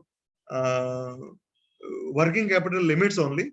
But even if suppose there is such case, and the companies are actually, as per the bank sanctions, required to furnish the monthly or quarterly returns to the banker, to the lenders, or to the financial institutions. So in that case, if it is not in accordance with the if there is discrepancy in the books of account and what the company have reported to the banks or financial institution, then such discrepancies is required to be reported over here. यहाँ पे कई सारे issues आते हैं sir, है ना. अब जैसे मान लीजिए एक issue I am practically facing is कि साहब 31 मार्च 2020 का जो बैलेंस शीट है वो जाके फाइनल हुआ सितंबर में, और पिछले साल तो क्योंकि डेट्स भी बढ़ती रही because of Covid and all that, कई कंपनियों का जो है वो नवंबर में जाके फाइनल हुआ, 2-3 महीने आगे जाके फाइनल हुआ. सो ऐसे केस में क्या हुआ साहब कि कुछ डेटर्स जो थे वो जाके, और आपने जब नवंबर में फाइनल बैलेंस शीट करी तो आपने उसको राइट ऑफ कर, साहब ये डेटर्स जो है वो रिसीवेबल नहीं है, इसलिए ये रिटर्न ऑफ है for some of the other reasons. But आपने जब बैंक्स को डेटर्स का डिटेल दिया, तो क्योंकि उस समय आपने अपनी बुक्स के अंदर राइट ऑफ की एंट्री नहीं करी, so then such debtors have been reported at a higher amount to the banker, क्योंकि 31 मार्च 2021 के फाइनेंशियल स्टेटमेंट तब तक कंप्लीट नहीं हुए. अब ऐसी अगर सिचुएशन आ रही है तो क्या होगा कि जो आपको, जब आप 21-22 के फाइनेंशियल स्टेटमेंट देखोगे तो 21-22 में सपोज जून 22 के आप फाइनेंशियल देखोगे तो जून 22 के फाइनेंशियल्स के अंदर जो डेटर्स आ रहे हैं, सॉरी जून 21 के, वो डेटर्स जो जून 21 की रिपोर्टिंग करी उसमें ज्यादा आ रहे हैं, और अब जो बुक्स आपको प्रोड्यूस हो रही है उसमें कम आ रहे हैं, क्योंकि उस बुक्स अभी जून 21 की जो रिपोर्टिंग है, जून 21 की जो बुक्स ऑफ अकाउंट्स आप देखोगे तो आपको जो मार्च 21 की बैलेंस शीट में जो बैड डेट की एंट्री है उसका इम्पैक्ट अभी उन बुक्स के अंदर आ जाएगा. सो ये इस तरीके के कई सारे चैलेंजेस हैं, तो आपको ये ध्यान रखना है कि उसकी रिपोर्टिंग होनी है, और उसका फिर आप रीजन दोगे कि साहब ये उस वक्त हमने इसको बैड डेट नहीं माना था, लेकिन अब ये क्योंकि जब बाद में ऑडिटर ने हमने इसको जब फाइनली ऑडिट किया तो ये चेंज आया and therefore this discrepancy was there. तो ये बहुत ही इंपॉर्टेंट एस्पेक्ट है which one need to consider, कि कहीं ऐसा नहीं हो कि कोई चीज छूट जाए। कई जगह कई बार ये होता है कि सब अलग अलग यूनिट्स पे अलग अलग करंट एसेट्स हैं, जो बोरोइंग ले रखी है वो एक ही यूनिट पे ले रखी है। तो ऐसे केस में आपको, और जो मेरे को सबमिशन करना है टू द यूनिट और टू द बैंकर, वो सबमिशन मुझे उसी पर्टिकुलर यूनिट का करना है। तो ऐसे केस में आपको ये देखना है कि भाई ऐसा तो नहीं है कि इन्होंने पूरी कंपनी के डेटर्स की सीट उसको दे दी, क्योंकि पूरी कंपनी के डेटर्स की सीट आपको दोगे तो उसके बेसिस पे जो डीपी निकालेगा वो तो कम ही निकलेगा। तो सैंक्शन के अंदर एक पर्टिकुलर यूनिट के डेटर्स की बात हो रही है तो आपको उस पर्टिकुलर यूनिट के ही डेटर्स देखने। सो ये सारे प्रैक्टिकल चैलेंजेस इसमें आएंगे which one need to keep on considering while reporting under this particular clause. अब इसकी रिपोर्टिंग जो कारो के अंदर है, सो कारो में इन्होंने बोला है whether during any point of time during the year, so here also it is important whether it is during any point of time of the during the year. तो सपोज आपका 5 करोड़ रुपए के ज्यादा सैंक्शन लिमिट थी, लेकिन वो मार्च 31 से पहले उसको आपने पूरा पे कर दिया, लेकिन मार्च 31 के पहले फरवरी 2021 में, फरवरी 2022 में या अप्रैल 2021 में, इससे लेके और इस पूरे पीरियड में मार्च 31 के पीरियड में कभी भी आपने उस पर्टिकुलर सैंक्शन, कभी भी आपके फेवर में वो पर्टिकुलर सैंक्शन थी कंपनी के फेवर में, तो इस पर्टिकुलर क्लॉज में उसकी रिपोर्टिंग है। सो केवल outstanding as on the date से आपको नहीं देखना है, ये आपको पूरे साल में कभी भी देखना है। तो कई बार ये भी हो सकता है कि सब अप्रैल 2021 के अंदर ही उसका पेमेंट हो गया और अब आपने लिमिट ही खत्म कर दी, but still you need to see कि अगर कोई रिपोर्टिंग रिक्वायरमेंट है तो अप्रैल के अंदर होगी, तो हो सकता है जून की कोई सबमिट नहीं हो, बट सपोज जुलाई के अंदर आपने पेमेंट किया तो जून के डेटर्स आपने उसको सबमिट किए हो, तो उस वक्त भी आपको ये सारी चीजें देखनी है। एंड इट इज कारो में रिपोर्टिंग जब है जब working capital in excess of 5 crore है। तो एक आध जगह मैंने ये भी देखा था कि वर्किंग कैपिटल लिमिट जो है वो 5 करोड़ रुपीज है, तो जहां 5 करोड़ रुपीज है वहां एज पर लिटरल मीनिंग इसको नहीं देखना है। बट आपको लिमिट जो है वर्किंग कैपिटल लिमिट, ऐसा नहीं है कि आप केवल एक ही बैंक की देखोगे, आपको वर्किंग कैपिटल लिमिट में जो जो चीजें कवर होती है उन सबको आपको देखना है, केवल एक लिमिट को आपको नहीं देखना है।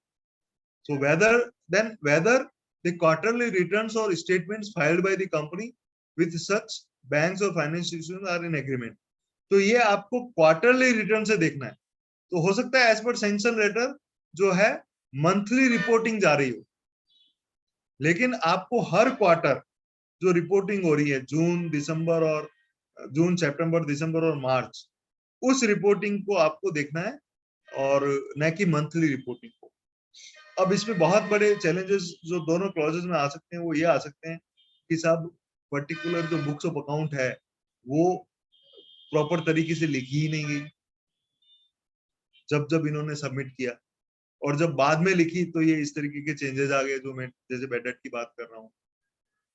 तो इन चैलेंजेस को कैसे मीट करना है, fact case to case auditor need to examine and then actually report under this particular clause. So again there is some various other discussions also which can happen, but इनसे related कोई अगर आपकी queries हो तो in another 10 minutes I will be actually concluding the session, then we can come out with the queries also. तो जो अगला clause है ये भी बड़ा important clause है और कहीं ना कहीं इसमें बहुत सारे practical challenges आ रहे हैं। मतलब even I have tried in some of the companies where I am consulting in financial reporting, तो वहां पे सबसे बड़ा दिक्कत ये आ रहा है कि सब जो स्टॉक ऑफ कंपनीज हैं उनकी डिटेल्स ही अवेलेबल नहीं, या उनकी डिटेल्स इस तरीके के अवेलेबल है जैसे मैंने यहाँ पे आप देखिए राइट हैंड साइड में एक पब्लिक नोटिस अंडर सेक्शन 248(2) का एक लिंक दिया हुआ है।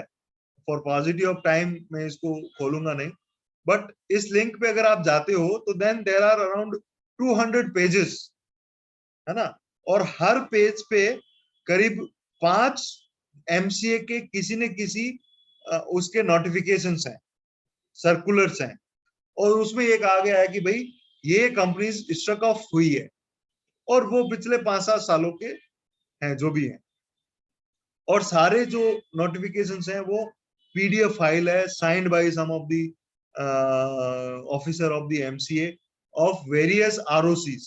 उसमें आरओसी जयपुर भी है, दिल्ली भी है, चंडीगढ़ भी है, आपके जितने भी आरओसीज के ऑफिस हैं अराउंड मोर देन 20-25, तो वो सारे आरओसी ऑफिस के इसके अंदर नोटिफिकेशंस दिए हुए हैं।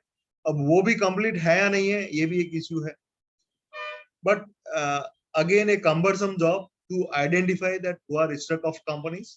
तो आप एटलीस्ट जो जो कंपनीज पे आपको डाउट लगता है ना, उन कंपनीज का आप स्क्रूटनी करके और आप मैनेजमेंट को कहें कि साहब ये आप एमसीए से पता करें इसके नंबर वगैरह से, whether it is in the list of struck off companies और नॉट, क्योंकि एज ऑन डेट एमसीए ने अभी तक कोई भी डाटा नहीं दिया कि what are the struck off companies.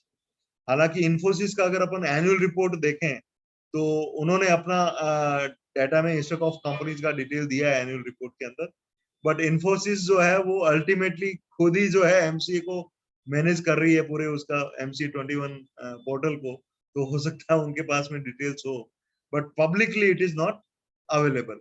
सो ये एक चैलेंज है, और इस पर्टिकुलर फॉर्मेट में आपको स्टॉक ऑफ कंपनीज की डिटेल देनी है। कई बार मेरे पास में सवाल आता है कि साहब उस कंपनी के साथ में ट्रांजैक्शंस कुछ भी नहीं है तो भी क्या रिपोर्टिंग करना है? तो यस, ट्रांजैक्शन नहीं है, लेकिन अगर कोई बैलेंस आउटस्टैंडिंग है then reporting is required over here. So ये डिस्क्लोजर आपको देने। Then registration of charge with ROCs. So where any charge or satisfaction is yet to be registered with ROCs beyond the statutory period, details and reasons thereof shall be disclosed, and such details to be prepared if registration is pending. तो कई बार कई जगह practically देखा जाता है कि साहब loans जो हैं वो रीपे हो जाते हैं, लेकिन कंपनीज और जो लेंडर है वो आपस में सेटिस्फेक्शन ऑफ चार्ज से रिलेटेड जो भी फॉर्मेलिटीज हैं वो फॉर्मेलिटीज नहीं करते। तो अगर अपन एमसी की वेबसाइट पे देखें तो even though the loans are paid but satisfaction is not done. In that case the disclosure may be there, reasons may also be disclosed over here. और अगर कहीं चार्ज नहीं हुआ है लोन लेने के बाद में तो वो भी अपने को यहाँ पे डिस्क्लोजर देना है, दो कंपनीज को यहाँ पे डिस्क्लोजर देना है। Then where the company has not complied with the number of layers, so section 287 की requirement है, 287 में ये definition दिया हुआ है। So basically number of layers अगर और 186 के अंदर भी there are requirement कि साहब only 2 layers of the companies में भी there, कि आपने एक कंपनी में इन्वेस्ट किया फिर वो कंपनी दूसरी कंपनी में इन्वेस्ट कर सकती है, बट उसके आगे इन्वेस्टमेंट्स जो है वो नहीं हो सकते। So if any non compliance is there with reference to these provisions, then the same need to be disclosed. Then there are as many as I think 8, 9, 10, 11 ratios are there which are required to be disclosed by the companies, और अपना जो guidance note है, and please mind all these, for all these changes on in schedule 3 as well as in CARO 2020, the guidance note have already been issued by the ICA, so one must consider the guidance note also. उसमें उन्होंने काफी details में कई सारी चीजें दी हुई है, and these are the ratios, और इन रेशियोज में अगर, और इसका रेशियोज का एक्सप्लेनेशन भी, करंट एसेट क्या होती है, करंट लायबिलिटीज क्या होती है, ये सब भी गाइडेंस नोट के अंदर अलग से फॉर्मूलाज दिए हुए हैं। So one must refer to those formulas, I shall not be discussing in detail, but अगर कहीं पे भी आपका मोर देन 25% वेरिएशन है, then you need to actually disclose the reason for such variation in the financial statements itself. So this is one thing. These are certain disclosures.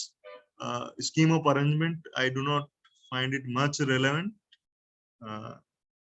Then इसमें जो ये दो डिस्क्लोजर हैं, ये थोड़ा सा बेसिकली आपने पैसा जो दिया हुआ है ना, या आपने जो पैसा ले रखा है इधर एज ए बोरोइंग और as a share premium from your shareholders, तो इस पैसे को अल्टीमेटली आपने कहाँ यूटिलाइज किया, और whether ultimately you are the beneficiary, ultimate beneficiary और नॉट, तो ये रिपोर्टिंग आपको यहाँ पर करनी है। तो अगेन अगर कहीं से बाहर से पैसा ले रखा है और वापस आपने उसको किसी और को पैसा दिया हुआ है, या आपका खुद का पैसा है वो आपने किसी और को दिया हुआ है, तो आप ये जरूर देखें कि उनका यूटिलाइजेशन किस तरीके से हो रहा है, और इनका कहीं ये वाले क्लॉज में तो फॉल नहीं हो रहा है कोई भी इस तरीके का transaction where ultimate beneficiary is the funding party only, और ultimate beneficiary is the company only.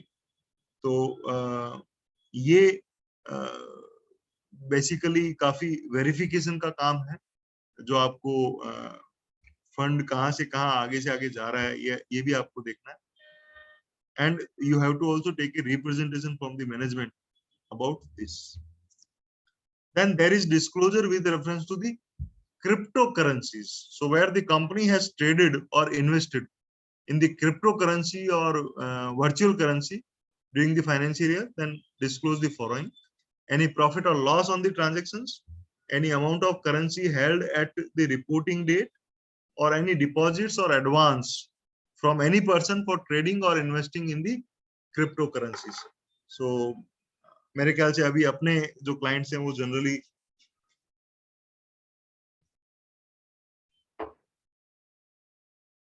As a company इसको डील नहीं कर रहे होंगे, इंडिविजुअल्स हो सकता है कोई डील कर रहे हो, तो I am not discussing much about it, but if there is any query then we can certainly consider that.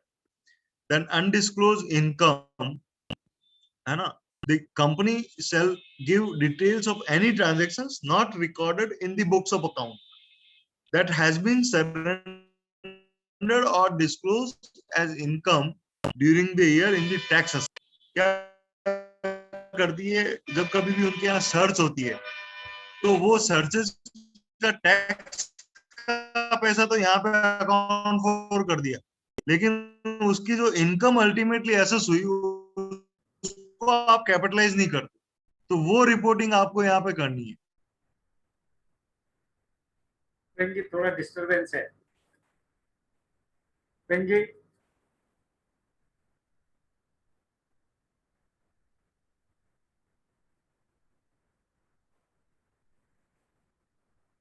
लगता है जो है भूपेंद्र जी का जो है इंटरनेट में प्रॉब्लम हो गई है।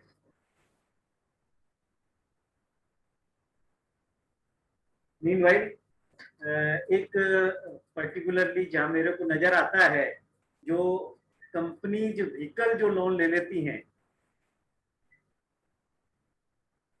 भूपेंद्र जी आवाज नहीं आ रही आपकी। Connected for around 1 minute, so I'm back now. Yeah. So let me again share the presentation.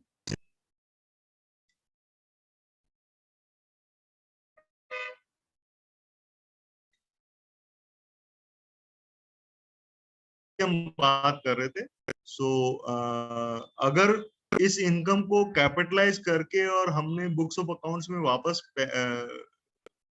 लिया नहीं, तो ये एक डिस्क्लोजर का इश्यू है। और अगर डिस्क्लोज करते भी हो तो then again it is suggested that there has to be a proper note on that, क्योंकि आप हो सकता है इसको एज ए इनकम लेकर के आओ, या हो सकता है इसको क्योंकि ये प्रायर पीरियड से रिलेटेड इनकम है, तो may be that it is adjusted in the reserves itself, तो एक प्रॉपर नोट अदरवाइज भी होना चाहिए even if it is disclose in the profit and loss. और कई बार हम जब सर्वे एंड सर्च के केसेस डील करते हैं और इस तरीके की इनकम ऑफर करते हैं, और कई बार कई क्लाइंट्स को सपोज सेटलमेंट कमीशन में हमने पिछले सालों में, अब तो सेटलमेंट कमीशन नहीं है, तो अगर हमने ऑफर की है तो वो सारा इनकम जो है वो जनरली हमारी एज ए कंसल्टेंट और एज एन ऑडिटर ये टेंडेंसी रहती है कि हम उसको बुक्स ऑफ अकाउंट्स में भी लेकर के आए। 1 minute. Yes. And in CARO also, the reporting is there whether any transaction not recorded in the books of accounts have been surrendered or disclosed as income during the year in the tax assessment under the Income Tax Act 1961, and if so, whether whether previously unrecorded income has been properly recorded in the books of accounts during the year. तो ये almost similar disclosures auditor को भी अपनी books में अपने CARO report में देने होंगे. Then CSR से related there are disclosures wherein amount required to be spent by the company during the year need to be disclosed, amount of expenditure incurred, shortfall, total of the previous year shortfalls, then reasons for shortfall, nature of CSR activities, details of related party transactions contribution with reference to the CSR, and where a provision is made with respect to a liability incurred by entering into a contractual obligation, the moments in the provision during the year should be shown separately. So ये CSR से related भी कई सारे disclosures जो हैं वो slightly they are changed, and recently various rules have also come जहाँ पे इन्होंने कहा है कि भाई CSR का मान लीजिए कि आपके liability और आपने payment नहीं किया तो ये आपकी confirm liability है which need to be accounted for as a provision in the books of accounts. So there are certain changes in the CSR rules itself because of which the same are being accounted for as liability. ये again ये जो reporting है आपको CARO में भी करनी है, whether in respect of other than ongoing projects the company has transferred unspent amount to a fund specified in Schedule 7 to the Companies Act within a period of 6 months of the expiry of the financial year, and then it is on ongoing projects. So this is with reference to the unspent amount on other than the ongoing projects, and then another clause is on ongoing projects. So then again I have listed out various provisions with reference to the CSR laws. Then there are various other issues and reporting under CARO 2020.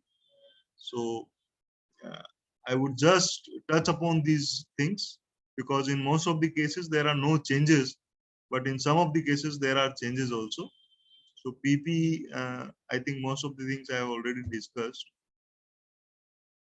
Then physical verification of inventories, though revised reporting is there, but here actually they says that 10% or more, whether discrepancies have been properly dealt with in books of accounts or not.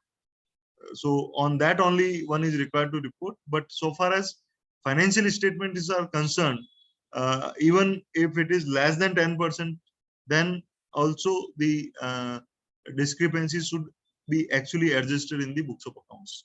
So somehow some relaxations is there from the previous reporting. Then fraud related reporting. Earlier CARO 2020 has was requiring only fraud by the company on the by the officers or employee of the company. Now if there is any fraud, then that is also required to be covered over here. Then reporting related facts also are required to be given over here, whether any reporting has been done under section 143(12) of the Companies Act to the central government. Then in this format, if there is a company on which whistleblower complaints are provisions related are applicable, then in this format reporting is required to be there in the CARO. So these are the provisions where the applicability of whistleblower provisions are there or not. 187 and 188 there are no changes. So now new reporting requirement with reference to the internal audit system as well as internal audit. So again there are Companies Act where internal auditor is required to comply with the requirement of the company is required to appoint an internal auditor as per the section 138. So those requirements whether complied with or not, and whether the statutory auditor has considered such reports or not. So any reporting, if adverse reporting is there, then the same need to be reported over here. Non-cash transaction, no change. NBFCs, there are some more detail, other disclosures also. So one or two important points are also there, which because of the paucity of time, I'm not discussing. And now I basically keep it on the participants to ask any queries with reference to these amendments, and then we can conclude the session. Yes, Surendra ji. Now it is over to you again, because nice celebration भाई भूपेंद्र जी। देखिए कुछ point हैं जो particularly companies के case में जो vehicle loan लेते हैं, नॉन रजिस्ट्रेशन ऑफ चार्जेस के केस में, व्हीकल के केस में मोस्टली कंपनीज में आप देखेंगे कि वहां पे चार्ज रजिस्टर्ड नहीं होगा, तो अब वो एक बड़ा कंबरसम प्रोसेस है। यहाँ पे आपके व्हीकल है या कई बार ऐसे आपका प्लांट इक्विपमेंट है, जेसीबी है, उन पे कई बार आपका चार्ज क्रिएट नहीं है, तो उसको आप देखें और कंसीडर करें। और अब any member who have the query can raise their hand. I think RP Vijay ji है। हाँ, नमस्कार आरपी विजय जी। म्यूट करें सर। हाँ, मेरा ये है मंत्री जी, दो तीन चीजें हैं। हाँ सर। एक तो आपने कहा कि जो बेनामी की डिटेल देनी पड़ेगी, और इसके अंदर क्लोज डाला है इन्होंने बेनामी से संबंधित। तो एक चार्टर अकाउंटेंट को कैसे पता पड़ेगा कि इसको बेनामी के नोटिस आए हैं या नहीं आए हैं, या कंपनी की जो प्रॉपर्टीज है वो बेनामी में है या नहीं है? तो क्या हम डायरेक्टर से लिखवा के ले या क्या करें उसके लिए? What we should do? उसका जो एक तरीका है सर, देखिए एज एन ऑडिटर जब भी कोई मान लीजिए कि किसी पर्टिकुलर एंटिटी में सपोज कोई सो कॉज नोटिस आया, लीगल नोटिस आया, not only with reference to the benami, कहीं पे भी आता है, मान लो जीएसटी में आता है, टैक्स में आता है, किसी भी तरीके इस तरीके से नोटिस आता है, तो as an auditor we need to actually inquire with the respective authorities of the company, और उसमें कहीं ना कहीं चीजें ये निकल करके आती है। और यहाँ पे हमें जो रिपोर्टिंग करनी है वो जब ही करनी है जब उसको कोई प्रोसीडिंग पेंडिंग है या कोई प्रोसीडिंग वहां पे इनिशिएट हुई है। जब तक कोई प्रोसीडिंग पेंडिंग ही नहीं है और इनिशिएट ही नहीं हुई है, तो इन क्लॉजेस में और वहां पे रिपोर्टिंग की रिक्वायरमेंट नहीं है। But how can an auditor can come in notice? Sir ये तो notice have been issued sir उसी की मैं बात कर रहा हूँ। तो ये तो सर एक आम प्रोसेस है। जब हम कंटीजेंट लायबिलिटीज का रिकॉर्डिंग करते हैं, कंटीजेंट लायबिलिटीज की जब हम एग्जामिन करने की कोशिश करते हैं, तो हमारा प्रोसेस होता है कि साहब जैसे मान लीजिए कि किसी एडवोकेट को या कोई लीगल फीस तो आपने इनकर नहीं करी है ना, हम उसकी स्क्रूटनी करते हैं और उस स्क्रूटनी में ये समझ में आता है कि यार ये वाला केस आपके यहाँ चल रहा है, तो इसकी कंटीजेंट लायबिलिटी है या नहीं है। तो जो एक ऑडिटर को जो कंटीजेंट लायबिलिटीज के हिसाब से जो प्रोसेस अपन निकालते हैं और उसमें जब चीजें निकल करके आती है, similar process we need to actually put over here also, and of course we need to actually management letters part. हाँ, मैनेजमेंट से डेफिनेटली हमें लेटर भी लेना चाहिए, बट सपोज आपको कहीं पे भी इंडिकेशन है कि यार मैनेजमेंट लेटर भी गलत दिया हुआ है, तो देन डेफिनेटली आपको उसका एक इंक्वायरी करके और चीजें निकालनी चाहिए as an auditor. And suppose you have perform the due diligence और उसके बाद भी कोई चीज रह गई है, तो फिर वो तो रह ही गई, उसका कोई एक था बैंक बोरोइंग के टाइम पे, whether the movable or immovable properties disposed of without the consent of the bank and all these things. तो ठीक है कि इमूवेबल प्रॉपर्टीज तो कर सकता है, बट मूवेबल प्रॉपर्टीज तो वो डिस्पोज ऑफ कर सकता है, बट इमूवेबल प्रॉपर्टीज के तो जब आपने पेपर दे रखे हैं उसको, तो विदाउट उसकी कंसेंट के या विदाउट उसकी नोटिस के तो हो नहीं सकता वो। हाँ, अगर बैंकर को दे रखे तो नहीं हो सकता है सर, तो दे रखे जब भी आएगा ना, तो बेसिकली क्योंकि मूवेबल इमूवेबल दोनों लिखा हुआ, तो मूवेबल में तो ठीक है। हाँ, वो पॉसिबल नहीं है, बट क्या होता है सर कि क्या होता है, मैं आपको बताऊं सर कि कई केसेस में बैंकर के पास में है ना। अब जब अपन कई बार ब्रांच ऑडिट करते हैं, तो कुछ इस तरीके की गैंग्स काम करती है जहां पे पता चलता है कि एक ही फ्लैट पे 4 लोगों ने अलग अलग लोन ले रखे है ना। तो ये तो कम हो गया। हाँ, पहले तो अब वो किसी पर्टिकुलर केस में कोई ऐसा सिनेरियो हो सकता है जहां पे अगर ऐसी कोई चीज आ रही है, तो then you need to basically look for whether any diversion of fund is there और नॉट, या कोई इस तरीके की चीज। एक था कि ट्रेड रिसीवेबल्स में आपने बोला था कि सपोज करो 31 मार्च को हाँ तो बैंकर को हमने दे दिया है कि दीज आर रिसीवेबल्स, हाँ and after that when we are finalizing the balance sheet and on हाँ that particular date we decided to write off that particular trade debtors. Correct. So in my opinion, suppose we have already given the certificate regarding on 31st March, these are the debtors. So now it is not possible. नहीं आपने मेरा कहने का ये है कि suppose करो कई जगह क्या होता है कि बैंक है ना लेता डेटर्स का भी सर्टिफिकेट लेता है कि दीज आर द डेटर्स, तो वो 31 मार्च को दिया हमने। अब सर मैं इसमें फाइल कर रहा हूँ तो वहां तो पॉसिबल हो नहीं सकता। इसमें सर जब आप ये जो आपने बताया 5 करोड़ प्लस, उसमें जनरली सारी बैंक क्या करते हैं कि certified by the chartered accountant generally लेते हैं। हाँ तो अगर ऐसा है तो वहां तो ये प्रैक्टिकल पॉसिबल नहीं हो पाएगा। नहीं, बट वो आप ये समझिए सर कि अगर इस तरीके की डिस्क्रिपेंसीज कहीं पे भी बाद में नोटिस में आती है राइट, तो देन हाँ, तो एक तो मेरा कहने का मतलब यही है कि भी आपको एक प्रॉपर मेरा कहने का भी यही था सर कि हमको प्रिकॉशंस लेने पड़ेंगे कि यस सर्टिफिकेट और not at that time. Yes yes कि फाइनेंशियल के टाइम पे टीम दूसरी आ जाती है, सर्टिफिकेट किसी दूसरे ने कर दिया, हाँ। तो we should check the certificates issued by the chartered accountant correct, in clients file, बिल्कुल ठीक तो है। दैट ऐसी कोई अनोमली नहीं हो जाए हाँ, जो प्रैक्टिकल तो होती कुल नहीं कुल तो कुल ऐसा हो जाए। कुल मिला के मुद्दा ये है सर कि ये इतनी क्या बोलते हैं सेंसिटिव चीजें हैं। मतलब सरकार अपनी जगह सही है कि सरकार को इतनी सारी रिपोर्टिंग चाहिए ताकि वो ट्रांसपेरेंसी हो, कोई इस तरीके का फ्रॉड नहीं करे, but from the point of view of chartered accountants ये बहुत सारा एक चैलेंजेस है, क्योंकि क्लाइंट भी इंफॉर्मेशंस देने में भी कई बार समय लगा देता है, एंड टाइम पे ऑडिट्स होती है, so you have to actually take lot of precautions.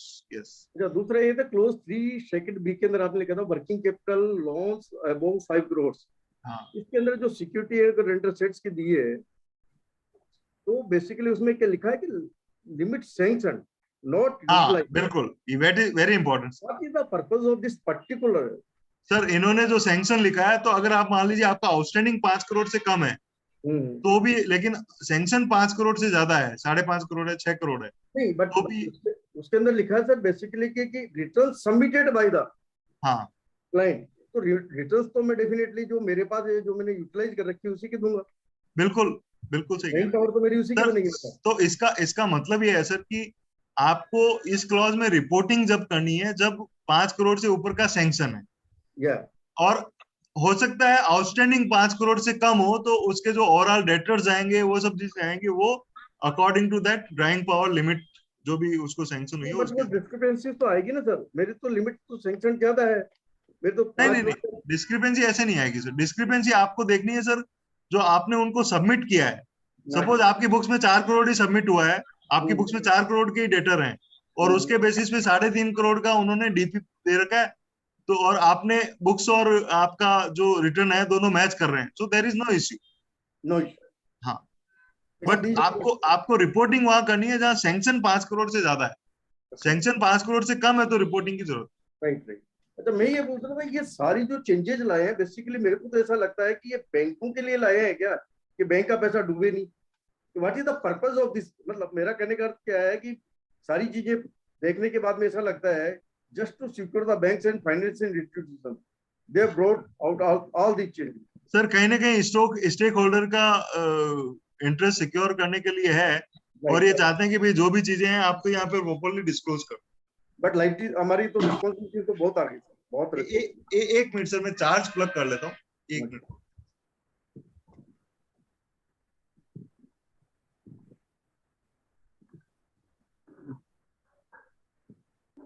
इसमें जो सबसे बड़ी मेरे को प्रॉब्लम नजर आ रही है, क्योंकि कई जगह जो स्टॉक स्टेटमेंट है अपन देखते हैं, अभी बैंक ऑडिट में भी आपने देखा है कि सीसी के स्टॉक स्टेटमेंट की क्या पोजीशन है। वहां पे यदि अपन देखते हैं तो आज बैंक में क्या स्टेटमेंट दिया है, एज ए ऑडिटर अपन उसको कैसे चेक करें, क्योंकि कोई स्टैंप या सील तो बैंक लगा के देता नहीं उस पर। नहीं, जनरली तो आज की तारीख में तो ऑनलाइन हो गया सुरेंद्र जी, ज्यादातर ब्रांचेस में तो ऑनलाइन प्राइवेट बैंक्स में हुआ है अभी। बट फिर भी मार्च का तो नहीं मिलेगा आपको, मार्च का तो आपको नहीं मिलेगा, क्वार्टरली भी आपको फरवरी के बेस पे ही करना पड़ेगा। जितने नेशनलाइज बैंक है उसमें भी अपन जो पेपर फॉर्मेट में जाके दे रहे हैं, तो एज ए ऑडिटर क्या करें? क्या वेदर वी शुड अपने को, अभी भूपेंद्र जी आ जाते हैं तो उनसे मानते हैं कि क्या हमको बैंक से मानना है एज ए ऑडिटर? भूपेंद्र जी, मेरी क्वेरी ये है। हाँ सर, मैं आपकी बात सुन रहा था। तो बेसिकली क्योंकि देख रहे हैं बैंक में सर, बेसिकली सबसे पहले तो आप जब भी उनसे ये रिटर्न एंड स्टेटमेंट मांगे तो आप केवल जो केवल कंपनी है उसके साइंड स्टेटमेंट पे रिलाई नहीं करें। बैंक ने उसका रिसिप्ट दिया या नहीं दिया उसको देख के और आप उस पर्टिकुलर डॉक्यूमेंट को लें। तो जब सबमिट किया और उस वक्त बैंक ने अपना एक रिसिप्ट दे दिया, सील दे दिया, या जैसे भी आरपी विजय जी कह रहे थे कि भाई आजकल सारा का सारा जो है वो थ्रू ईमेल्स चला जाता है या ऑनलाइन रहता है।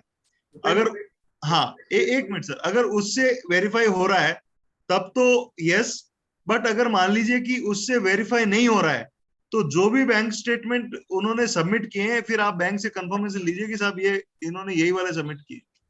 बट भूपेंद्र जी, जनरली अपन देखते हैं, अपन सब chartered accountant we are conducting the audits of the branches, bank branches, वहां सब जगह यही होता है कि एक तो लिमिटेड टाइम होता है और जो अपन जिस समय फाइल देख रहे हैं उस समय मांगते हैं, बाद में मालूम पड़ता है कि शाम तक आती है, कई बार छूट भी जाती है। सर बिल्कुल ये चैलेंजेस हैं सर, चैलेंजेस हैं, बिल्कुल ये चैलेंजेस हैं।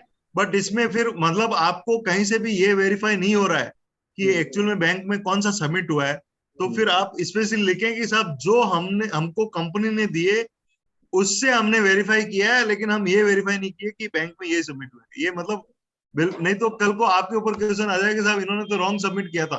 Bhupendra ji, whether as a auditor we should write to bank, जो इस क्लाइंट ने वी कैन राइट कि साहब आप कंफर्म दीजिए, बट बेटर ये होगा।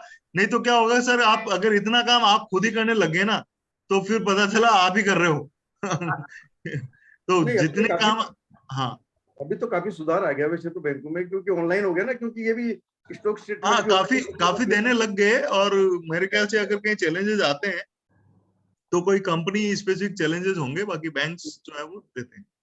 Thank you Bhupendra, thank you. हाँ, दिनेश जी और एओ मित्तल एंड एसोसिएट से भी कोई है? AO Mittal and associate, please unmute.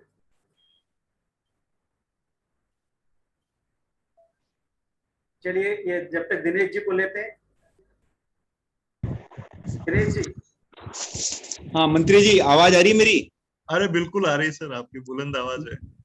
हाँ मंत्री जी, मैं ये पूछ रहा था, जैसे अभी सुरेंद्र जी ने भी क्वेरी रेज की थी स्टॉक स्टेटमेंट के बारे में।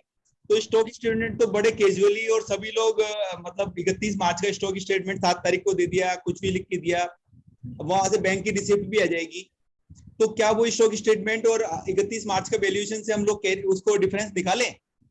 सर बिल्कुल आपको निकालना पड़ेगा, एकदम साफ साफ लिखा हुआ है नंबर 1।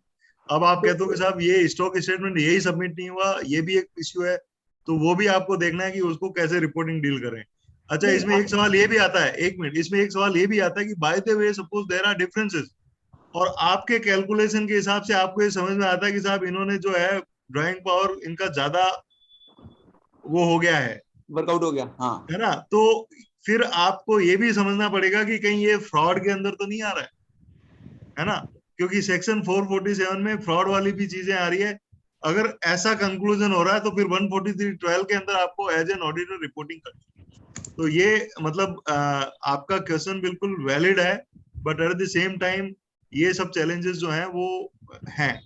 मैं समझ पा रहा हूँ कि ये तो हर एक एंटिटी का एक बिगेस्ट चैलेंज हो जाएगा कंपनीज के मामले में।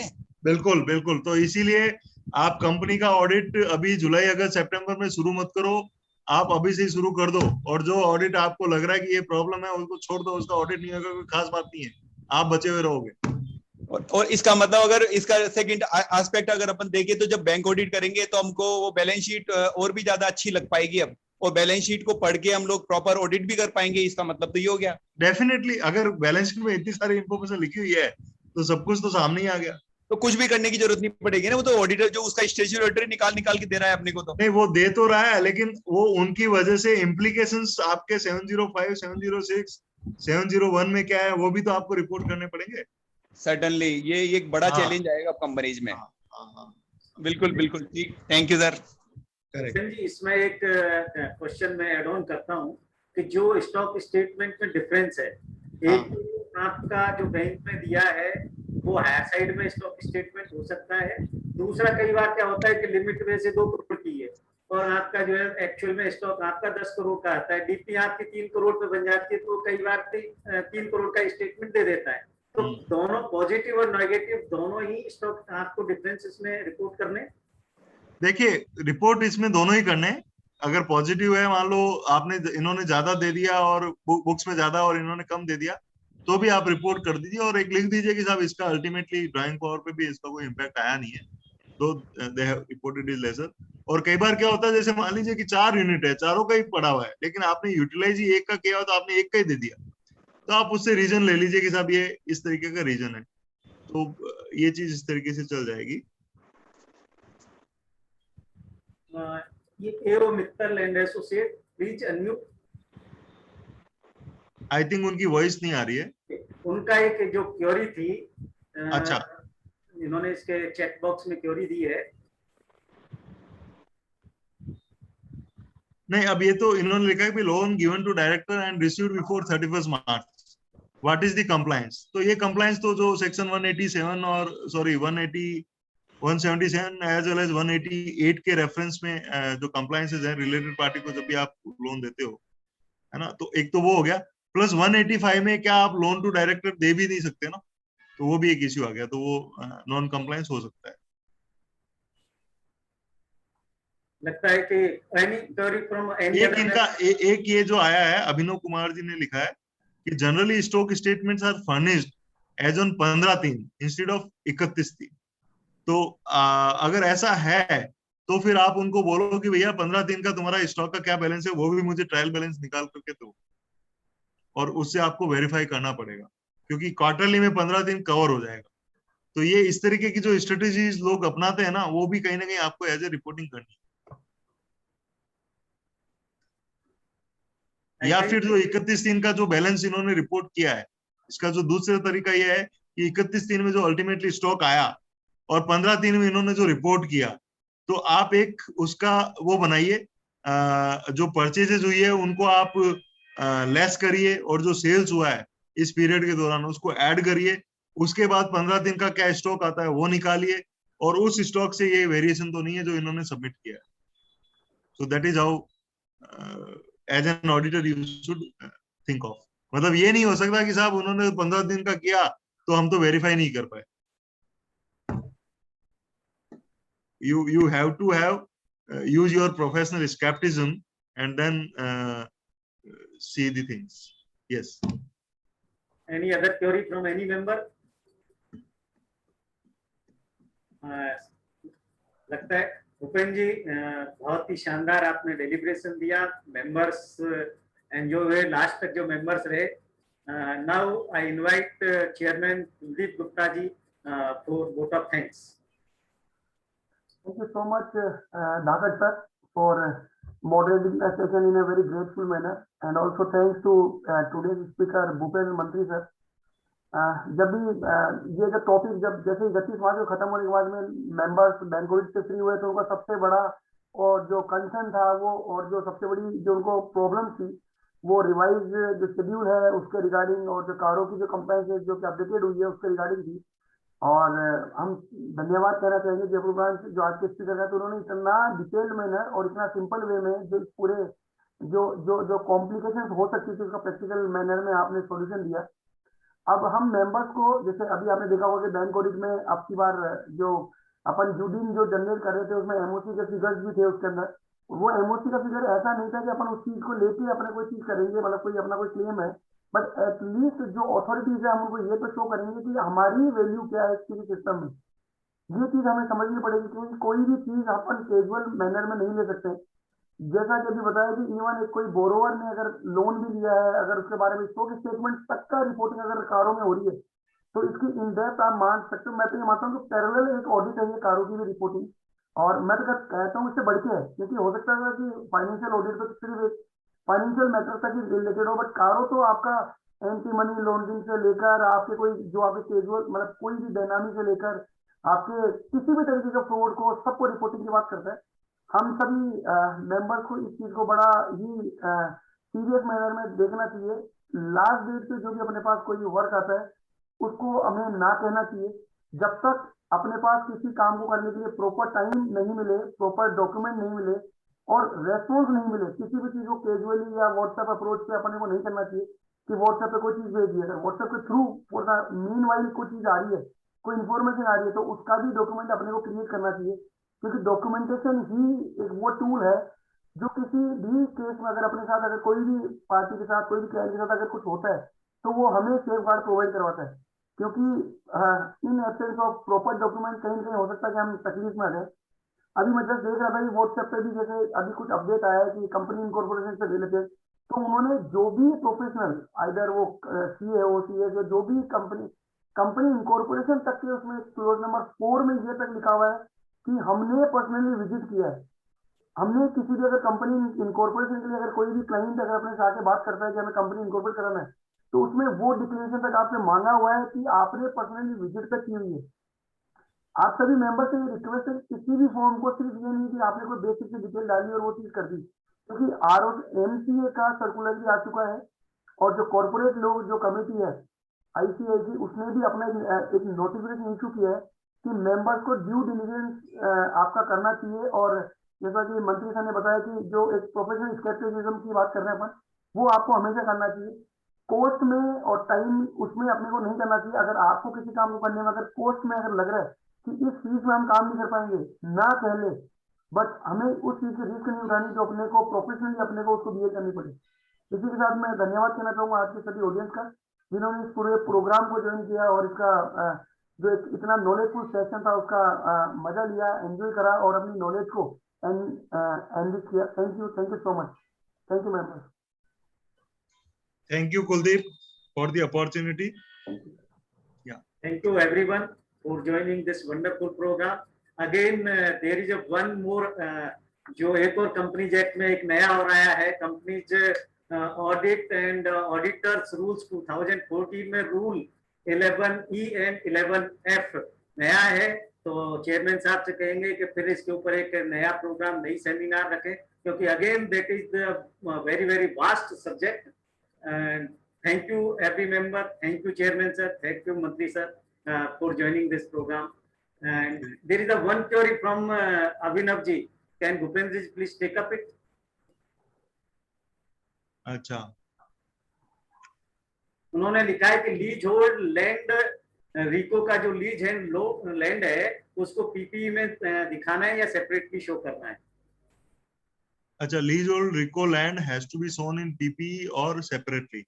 तो बेसिकली इसमें शेड्यूल 3 के अंदर जो रिक्वायरमेंट है, अकॉर्डिंग टू दैट रिक्वायरमेंट आपका जो भी अगर ये फाइनेंस लीज है और आप इसको प्रॉपर्टी प्लांट एंड इक्विपमेंट में क्लासिफाई कर रहे हो, तो then the schedule 3 says that leasehold property और अदर देन लीज का डिस्क्लोजर अलग अलग होना चाहिए।